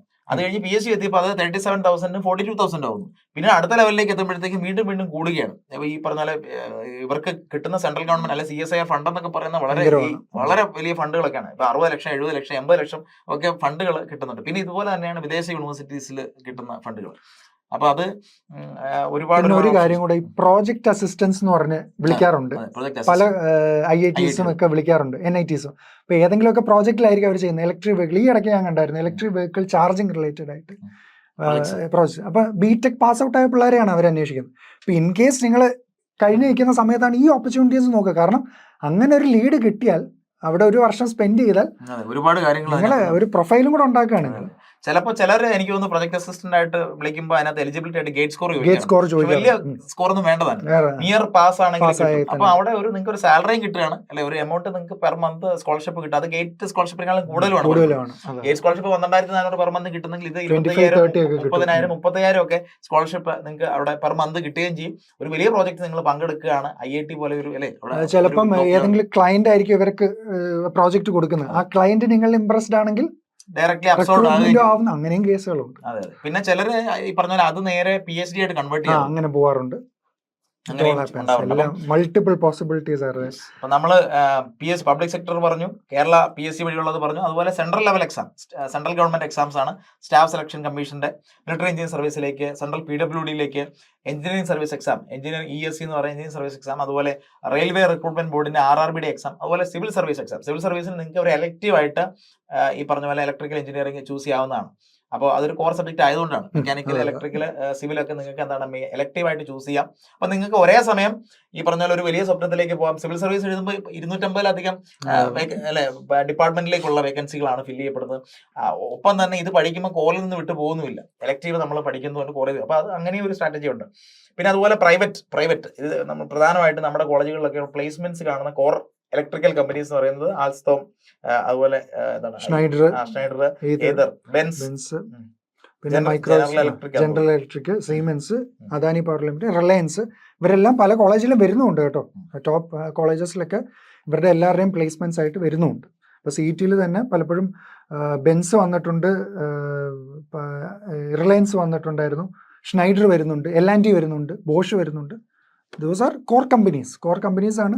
നല്ല പാക്കേജിലുമാണ് വരുന്നത്, നല്ല ജോബ്സുമാണ്. നമുക്ക് പുറത്ത് പറയാൻ പറ്റുന്ന ജോബ്സ്, അങ്ങനെ ഒരു സൊസൈറ്റിയുടെ ഒരു നോമും ഉണ്ടല്ലോ. നമുക്ക് ഹൈ പ്രൊഫൈൽ ആയിട്ടുള്ള വെൽ നോൺ ആയിട്ടുള്ള ജോബ്സ് ആണ് അതെല്ലാം. പിന്നെ ജനറൽ ആയിട്ട് പറഞ്ഞാൽ വേറെയും ഇതെല്ലാം ഉണ്ട്. ഇതൊക്കെ ജനറലി നമ്മളെല്ലാ കോളേജുകളിലൊക്കെ യൂഷ്വലി വരുന്ന കോർ കമ്പനീസ് ആണ്. പക്ഷെ 100% പേരും കോർ കമ്പനി പ്ലേസ്ഡ് ആവുന്ന പ്രതീക്ഷിക്കരുത്. പ്ലേസ്ഡ് ആവണം എങ്കിൽ ഈ പറഞ്ഞ നക്ഷത്രങ്ങൾ നിങ്ങളുടെ നെഞ്ചത്തുണ്ടായിരിക്കും, അല്ലെ. ഏറ്റവും ഹൈലി സ്കിൽഡ് ആയിട്ടുള്ള വ്യക്തികൾ, സ്റ്റാൻഡ് ഔട്ട് ചെയ്യുന്ന വ്യക്തികൾ, ഗേറ്റ് പോലത്തെ പരീക്ഷയ്ക്ക് നന്നായിട്ട് പെർഫോം ചെയ്യുന്ന വ്യക്തികൾ, ഇങ്ങനെയുള്ളവർക്ക് അതായത് ഒരു ലക്ഷ്യബോധം കാണിച്ചു, അല്ലെ. അവരുടെ അത് കണക്ടിങ് ദ ഡോട്ട്സ് എന്ന് പറയുന്ന പോലെ ഒരു റൂട്ട് അവർ കൃത്യമായിട്ട് തെളിയിച്ച് കാണിച്ചിട്ടുണ്ട്. അവരുടെ ഇന്റേൺഷിപ്പ്, അവരുടെ പ്രോജക്ട്, അല്ലെ, അവർ പഠിച്ച, അപ്പൊ അതിനൊരു റൂട്ട് കണക്ട് ചെയ്ത് പോകുന്ന ഒരു സംഗതി നിങ്ങൾക്ക് കാണാം. ഇത് വേറെ ചെയ്ത് പോകാതെ അല്ലെ അവർക്ക് ഫോക്കസ് കാണും. ഫോക്കസ് അപ്പൊ അങ്ങനെ ഒരു ഫോക്കസ് കൃത്യമായിട്ട് ഉണ്ടായിരിക്കുക എന്ന് പറയുന്നത് ഇലക്ട്രിക്കലിനെ സംബന്ധിച്ചിടത്തോളം വളരെ ആവശ്യമാണ്. കാര്യം ഒരുപാട് ഡൈവേഴ്സ് റൂട്ടുകൾ ഉള്ളതുകൊണ്ട്. ഓക്കെ, അപ്പോൾ അത്രയും സ്കിൽഡ് ആയിട്ടുള്ള വ്യക്തികൾക്ക് തീർച്ചയായിട്ടും അല്ലെ ഒരു കോർ കമ്പനി പ്ലേസ്മെന്റ് പ്രതീക്ഷിക്കാം. അല്ലെങ്കിൽ ഹൈ സ്റ്റഡീസിന് ഒരുപാട് ഓപ്ഷൻസ് അല്ലെ ഇലക്ട്രോണിക്സിലേക്കും കമ്പ്യൂട്ടർ സയൻസിലേക്കും ഒക്കെ ഓപ്ഷൻസ് നമ്മൾ കാണുന്നുണ്ട്. പിന്നെ ഇതുപോലൊരു കാഴ്ച നിങ്ങൾ ഏതൊരു തൊഴിൽ വാർത്ത, തൊഴിൽ വീതി, എംപ്ലോയ്മെന്റ് ഏതും എടുത്തു ഏത് ആഴ്ചത്തെയും എടുത്തു നോക്കിക്കും, അതിനകത്ത് ഈ പറഞ്ഞ പോലെ ഇത് ഞാൻ വെറുതെ റാൻഡംലി എടുത്ത് ഞങ്ങൾ ഇങ്ങോട്ട് വരുന്നതിന് മുമ്പ് റാൻഡംലി ഞാൻ എന്റെ മേശപ്പുറത്തുണ്ടായിരുന്നു. അപ്പൊ ഞാനത് ചുമ്മാ ഒന്ന് നോക്കിയേക്കാൻ വല്ലതും ഉണ്ടെങ്കിൽ നമുക്ക് കുട്ടികളെ കാണിക്കാമല്ലോ എന്ന് ഓർത്ത് പെട്ടെന്ന് ഞാനൊരു പേജ് തുറന്നു. ആ പേജിൽ എനിക്ക് കിട്ടിയതാണ് ഇത് രണ്ടെണ്ണം. അപ്പൊ രണ്ട് പേജിൽ ഒന്ന് തന്റെ യന്ത്ര ഇന്ത്യ ലിമിറ്റഡ്, അതിനകത്ത് ഇലക്ട്രിക്കൽ ഇലക്ട്രോണിക്സ് ഒക്കെ പബ്ലിക് സെക്ടർ ആണ്, സിവിൽ എഞ്ചിനീയറിംഗിനും ഒക്കെ വേക്കൻസീസ് ഉണ്ട്. അപ്പൊ ഇതുപോലെ ആയിരിക്കും നിങ്ങൾ. അപ്പൊ നിങ്ങൾ ഇങ്ങനെ ഇത് ജോബ് ഹണ്ട് വളരെ നേരത്തെ തന്നെ ഇതിന്റെ ഈ സെറ്റിംഗ് എങ്ങനെ നേരത്തെ അറിഞ്ഞിരിക്കണം. ആദ്യം പോലെ തന്നെ ഇതൊക്കെ നിങ്ങൾ ഓപ്പർച്യൂണിറ്റീസ് വരുന്നതെന്ന് അറിഞ്ഞിരിക്കണം. അപ്പൊ അതേ പത്രത്തിൽ തന്നെ അതേ പബ്ലിക്കേഷൻ തന്നെ ഇവർക്ക് ഈവൻ പ്രൈവറ്റ് ഫേംസിലും അതുപോലെ സോഫ്റ്റ്വെയറിലാണ് താല്പര്യമെങ്കിൽ ഈ പറഞ്ഞ പോലെ ഇൻഫോ പാർക്കിലും ടെക്നോ പാർക്കിലും ഒക്കെയുള്ള വേക്കൻസീസ് എല്ലാം അവിടെ റിഫ്ലക്ട് ആവുന്നുണ്ട്. അപ്പൊ ഇത്തരത്തിൽ നിങ്ങൾക്ക് കാണാൻ സാധിക്കും. പവർ ഗ്രിഡിന്റെ വേക്കൻസി നോക്കുക, ഇലക്ട്രിക്കൽ എസെൻഷ്യൽ ക്വാളിഫിക്കേഷൻ ആയിട്ട് ഇലക്ട്രിക്കൽ വെച്ചിരിക്കുന്നു. Upper age limit 30, vacancy 7. അപ്പൊ ഇങ്ങനെ ഒരുപാട് വേക്കൻസികൾ വരുന്ന ഡെഫിനറ്റ് പവർ ഇല്ലാതെ എന്ത് രാജ്യം അല്ലെ, എനർജി ഇല്ലാതെ എങ്ങനെ ഒരു രാജ്യത്തിന് പ്രവർത്തിക്കാൻ സാധിക്കും. അപ്പൊ ഡെഫിനറ്റ്ലി അവസരങ്ങളുണ്ട്. അപ്പൊ നിങ്ങൾ മറ്റ് അല്ലെ സീനിയേഴ്സ് പറഞ്ഞു അങ്ങനെ പറഞ്ഞു ഇങ്ങനെ പറഞ്ഞു എന്നുള്ള രീതിയിലുള്ള മിസ്അണ്ടർസ്റ്റാൻഡിങ്സ് വെച്ച് പുലർത്താതെ അല്ലെ ധൈര്യമായിട്ട് ഇലക്ട്രിക്കൽ ചൂസ് ചെയ്യാം അല്ലെ. അതാണ് സാറിനെ പോലെ പാഷനേറ്റ് ആയിട്ടൊരു വ്യക്തിക്ക് പറയാനുള്ളത്. സാർ ഓരോ സബ്ജക്റ്റിനെ പറയുമ്പോൾ എത്ര പാഷനേറ്റ് ആയിട്ട് എത്ര സന്തോഷം ഓരോ സബ്ജക്റ്റ് അല്ലെ കുട്ടികളെ പറ്റി പറയുന്ന പോലെ വളരെ സന്തോഷത്തോടെയാണ് സാർ ആ സബ്ജക്ട്സിനെ പറ്റി സംസാരിക്കുന്നത്. അപ്പൊ അത് തന്നെ നിങ്ങൾക്ക് ഒരു വലിയ ഊർജ്ജം ആവേണ്ടതാണ്, ഇൻസ്പിറേഷൻ ആവേണ്ടതാണ്. അപ്പം ഈ പറഞ്ഞ BHEL ഭാരത് ഹെവി ഇലക്ട്രിക്കൽ ഇവർക്കും റീസെന്റ് വേക്കൻസീസ് ഉണ്ട്. അപ്പൊ നിങ്ങൾ അത് നോക്കിക്കഴിഞ്ഞാൽ ഓൺലൈനിൽ നിങ്ങൾ നോക്കിയാൽ BHEL വെബ്സൈറ്റിൽ കയറുമ്പോൾ കാണുന്ന ഒരു ഇമേജ് ആണിത് ഞാൻ ഇട്ടിരിക്കുന്നത്. അപ്പൊ അതിനകത്ത് അവരുടെ പല സെക്ടേഴ്സിനെ അവർ എക്സ്പ്ലെയിൻ ചെയ്യുന്നത്. ഒന്ന് power sector, renewable energy, transmission, ഇതിനകത്തൊക്കെ ഏറ്റവും കൂടുതൽ വേക്കൻസി വരുന്ന ഇലക്ട്രിക്കൽ അല്ലെ. അപ്പൊ ഇങ്ങനെ ഒരു ഭാരത് BHEL ഹെവി ഇലക്ട്രിക്കൽസ് ലിമിറ്റഡിന്റെ ഒക്കെ വെബ്സൈറ്റ്. അപ്പൊ ഇതൊക്കെ ആസ് എൻ ഇലക്ട്രിക്കൽ എഞ്ചിനീയർ നിങ്ങൾ ഇതൊക്കെ അല്ലെ മുന്നോട്ടുള്ള കാലങ്ങളിൽ ഇതൊക്കെ ശ്രദ്ധിക്കണം. വേക്കൻസീസ് ഒക്കെ നോക്കണം, ഓപ്പർച്യൂണിറ്റീസ് നോക്കണം, ഫീൽഡ് എങ്ങോട്ട് പോകുന്നു മനസ്സിലാക്കണം. അപ്പൊ ആ ഒരു ജോബ് മാർക്കറ്റ് എന്ന് പറയുന്നത് അത് ഡൈനാമിക് ആണ് അല്ലെ. അത് മനസ്സിലാക്കുക. അതെ, ട്രെൻഡുകൾ മാറും. ഇന്നത്തെ കമ്പ്യൂട്ടർ സയൻസിന്റെ ട്രെൻഡ് എന്ന് പറയുന്നത് നാളെ അത് ഇലക്ട്രോണിക്സിലേക്കോ ഇലക്ട്രിക്കലിലേക്കോ ചിലപ്പോൾ സിവിലിലേക്കോ മെക്കലിലേക്കോ ഒക്കെ മാറി മറിയാം. പക്ഷെ നമ്മൾ എന്താണ് 4 വർഷം ചെയ്യേണ്ടതെന്ന് കൃത്യമായിട്ട് മനസ്സിലാക്കുക. അപ്പൊ അത് ചെയ്യാൻ പറ്റിക്കഴിഞ്ഞാൽ ഇതിൽ ഏത് സ്ട്രീം ആണെങ്കിലും നിങ്ങൾ ഡെഫിനറ്റ്ലി സക്സസ്ഫുൾ ആവും. അപ്പൊ സ്ട്രീമിന്റെ പ്രശ്നമല്ല, കോളേജിന്റെയും പ്രശ്നമല്ല, ജോലി കിട്ടിയില്ലെങ്കിൽ അത് നമ്മുടെ മാത്രം പ്രശ്നമാണ് അല്ലെ. അപ്പൊ അങ്ങനെ ഒരു കൺക്ലൂഷനിലേക്ക് നമുക്ക് വരാം. പിന്നെ ഡൈവേഴ്സ് ഫീൽഡിലേക്ക് പോകുന്ന കാര്യം നമ്മൾ പറഞ്ഞു. ഇത്രയും ഒരുപാട് ഫ്ലെക്സിബിലിറ്റി ഉണ്ടെന്ന് പറഞ്ഞു. അതിലെ ഏറ്റവും വലിയ ഉദാഹരണങ്ങളാണ് ഇപ്പൊ നിങ്ങൾ സ്ക്രീനിൽ കാണുന്നത്. ഇപ്പോ നാരായണമൂർത്തിയൊക്കെ എങ്ങനെയാണ് ഇലക്ട്രിക്കലിൽ നിന്നാണ്. ഇവരൊക്കെ ഇലക്ട്രിക്കൽ ഡിഗ്രി ഹോൾഡേഴ്സ് ആണ്. അത് നിങ്ങൾ മനസ്സിലാക്കണം. ഇലക്ട്രിക്കൽ എഞ്ചിനീയേഴ്സ് ആണ് ഇവരൊക്കെ.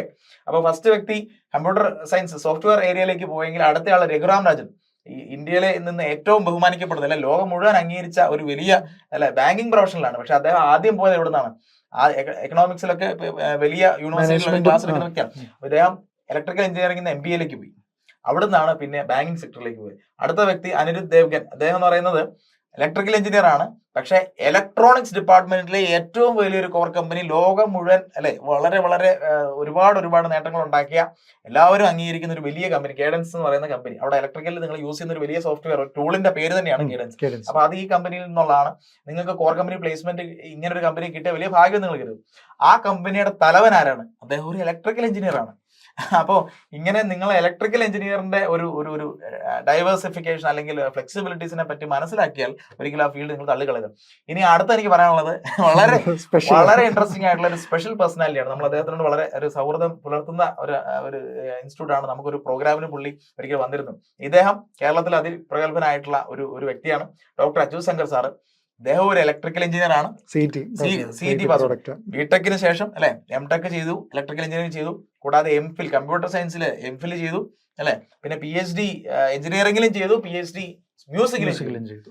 എന്നിട്ട് അദ്ദേഹം പോയി തലവനായിട്ടിരുന്നത് ബയോ ഇൻഫോർമാറ്റിക്സിന്റെ ഹെഡായിട്ടാണ്. നമ്മുടെ യൂണിവേഴ്സിറ്റി ഓഫ് കേരളയുടെ കീഴിലെ ബയോ ഇൻഫോർമാറ്റിക്സിന് ഹെഡ്. അപ്പൊ എത്രയെല്ലാം റൂട്ടിലൂടെ ഒരു ഇലക്ട്രിക്കൽ എഞ്ചിനീയർക്ക് പോകാം എന്നുള്ളത് ഇതിലും വലിയ ഉദാഹരണം. നിങ്ങൾ നോക്കുക, അദ്ദേഹത്തിന് ഞാൻ അവിടെ ഹൈലൈറ്റ് ചെയ്ത് വെച്ചിട്ടുണ്ട്. കമ്പ്യൂട്ടേഷണൽ ബയോളജി ആൻഡ് ഇൻഫോർമാറ്റിക്സിലെ ഹെഡ് ആയിരുന്നു അദ്ദേഹം. BTech ഇലക്ട്രിക്കലാണ്. നോക്കുക, അതെല്ലാം ആ റൂട്ട് നിങ്ങൾ നോക്കുക. അപ്പൊ CDITന്റെ ഡയറക്ടറൊക്കെ ആയിരുന്നു. അപ്പൊ ഇങ്ങനെ മൾട്ടി ഡൈവേഴ്സ് ആയിട്ടുള്ള റൂട്ടുകൾ ഒരുപാട് അവസരങ്ങൾ തരുന്ന ഒരു ഡിപ്പാർട്ട്മെന്റ് ആണ് ഓക്കെ, അതാണ് ഇലക്ട്രിക്കൽ. അപ്പം ഇത്രയും നേരം വളരെ മനോഹരമായി നമുക്ക് സ്റ്റുഡൻസിന് ഇലക്ട്രിക്കൽ ഒരു അല്ലെ ഒരു വലിയ എന്താണ് ഒരു വലിയ സംശയമായി ചോദ്യചിഹ്നമായിട്ട് നിന്ന് ഒത്തിരി പേർക്ക് ഇതൊരു വലിയ ആശ്വാസമായി കാണുമെന്ന് വിശ്വസിക്കുന്നു അല്ലെ. ഒരു മഴ പെയ്തതുപോലെ ഇലക്ട്രിക്കലിന്റെ ആ ഒരു പേടിയും അല്ലെ കാർമേഘമൊക്കെ മാറി എല്ലാം തെളിഞ്ഞു എന്ന് ഞാൻ വിശ്വസിക്കുന്നു. അപ്പോൾ സാറിനെ പ്രത്യേകം ഞാൻ അഭിനന്ദിക്കുകയാണ്. ഇങ്ങനെ ഒരു നല്ല സെഷൻ നമുക്ക് തന്നതിന് നന്ദി പറയുകയാണ്. നാളെ നമ്മുടെ ഫോക്കസ് എന്ന് പറയുന്നത് മെക്കാനിക്കൽ എഞ്ചിനീയറിംഗ് ഉണ്ട്. അപ്പോൾ അതുകൊണ്ട് നിങ്ങൾ മെക്കാനിക്കൽ എഞ്ചിനീയറിംഗുമായിട്ട് ബന്ധപ്പെട്ടുള്ള സംശയങ്ങൾ നിങ്ങൾക്ക് നാളെ പോസ്റ്റ് ചെയ്യാം. ആ മെക്കാനിക്കൽ ഡിപ്പാർട്ട്മെന്റിന്റെ ഫ്യൂച്ചർ സ്റ്റഡീസിനെ പറ്റി ഏരിയാസിനെ പറ്റി ഒക്കെ നിങ്ങൾക്ക് വളരെ നന്നായിട്ട് മനസ്സിലാക്കി തരാനായിട്ട് നമ്മുടെ ഒരു ടീമിലെ വളരെ മിടുക്കനായിട്ടുള്ള ഒരു മെക്കാനിക്കൽ എഞ്ചിനീയർ, അദ്ദേഹം NIT യിൽ നിന്ന് പഠിച്ചിറങ്ങിയ വ്യക്തിയാണ്. അപ്പോൾ അത്ര ഒരു റിസോഴ്സ്ഫുൾ ആയിട്ടുള്ള ഒരു വ്യക്തിയാണ് വരുന്നത്. അപ്പോൾ നിങ്ങൾ നാളത്തെ സെഷൻ ഒരിക്കലും മിസ് ചെയ്യരുത്. അപ്പോൾ ഇന്ന് ഇതിൽ അറ്റൻഡ് ചെയ്ത എല്ലാവർക്കും പ്രത്യേകം നന്ദി പറഞ്ഞുകൊണ്ട് ഇന്നത്തെ സെഷൻ ഞാനിവിടെ അവസാനിപ്പിക്കുകയാണ്. എല്ലാവർക്കും എല്ലാ ആശംസകളും നേരുന്നു. അപ്പോൾ ഞാൻ തുടങ്ങിയ പോലെ ടോട്ടൽ എഞ്ചിനീയർ എന്ന് പറയുന്ന ഒരു കോൺസെപ്റ്റ് നിങ്ങൾ മനസ്സിൽ വിചാരിക്കുക. ടോട്ടൽ ഫുട്ബോളർ പോലെ മിഡ്ഫീൽഡിലും ഡിഫൻഡറായിട്ടും ഫോർവേഡായിട്ടും കളിക്കുന്ന ടോട്ടൽ ഫുട്ബോളറെ പോലെ നിങ്ങളെന്താണ് ഒരു എഞ്ചിനീയർ ആവാനായിട്ട് അക്കാഡമിക്സിലും ഇൻഡസ്ട്രിയൽ സൈഡിലും. അപ്പോൾ ഇത് രണ്ടുമാണ് അവിടുത്തെ ഏരിയാസ്. അക്കാഡമിക്സ് എന്ന് പറയുന്നത് നിങ്ങൾ ഗേറ്റ് പോലെ ഒരു എക്സാമിന് പ്രിപ്പറേഷൻ ചെയ്യുമ്പോൾ നിങ്ങൾ അവിടെ സ്ട്രോങ് ആവും. അതുപോലെ നിങ്ങളുടെ ഇൻഡസ്ട്രിയൽ സൈഡ് എന്ന് പറയുന്നത് ഈ പറയുന്ന അഡീഷണൽ സ്കിൽസ് അപ്സ്കില്ലിങ്, അതിനുള്ള ഒരുപാട് പ്ലാറ്റ്ഫോംസ് നമ്മൾ ഡിസ്കസ് ചെയ്തിരുന്നു. ആ പ്ലാറ്റ്ഫോംസ് നന്നായിട്ട് യൂട്ടിലൈസ് ചെയ്യുക, സമയം നന്നായിട്ട് വിനിയോഗിക്കുക.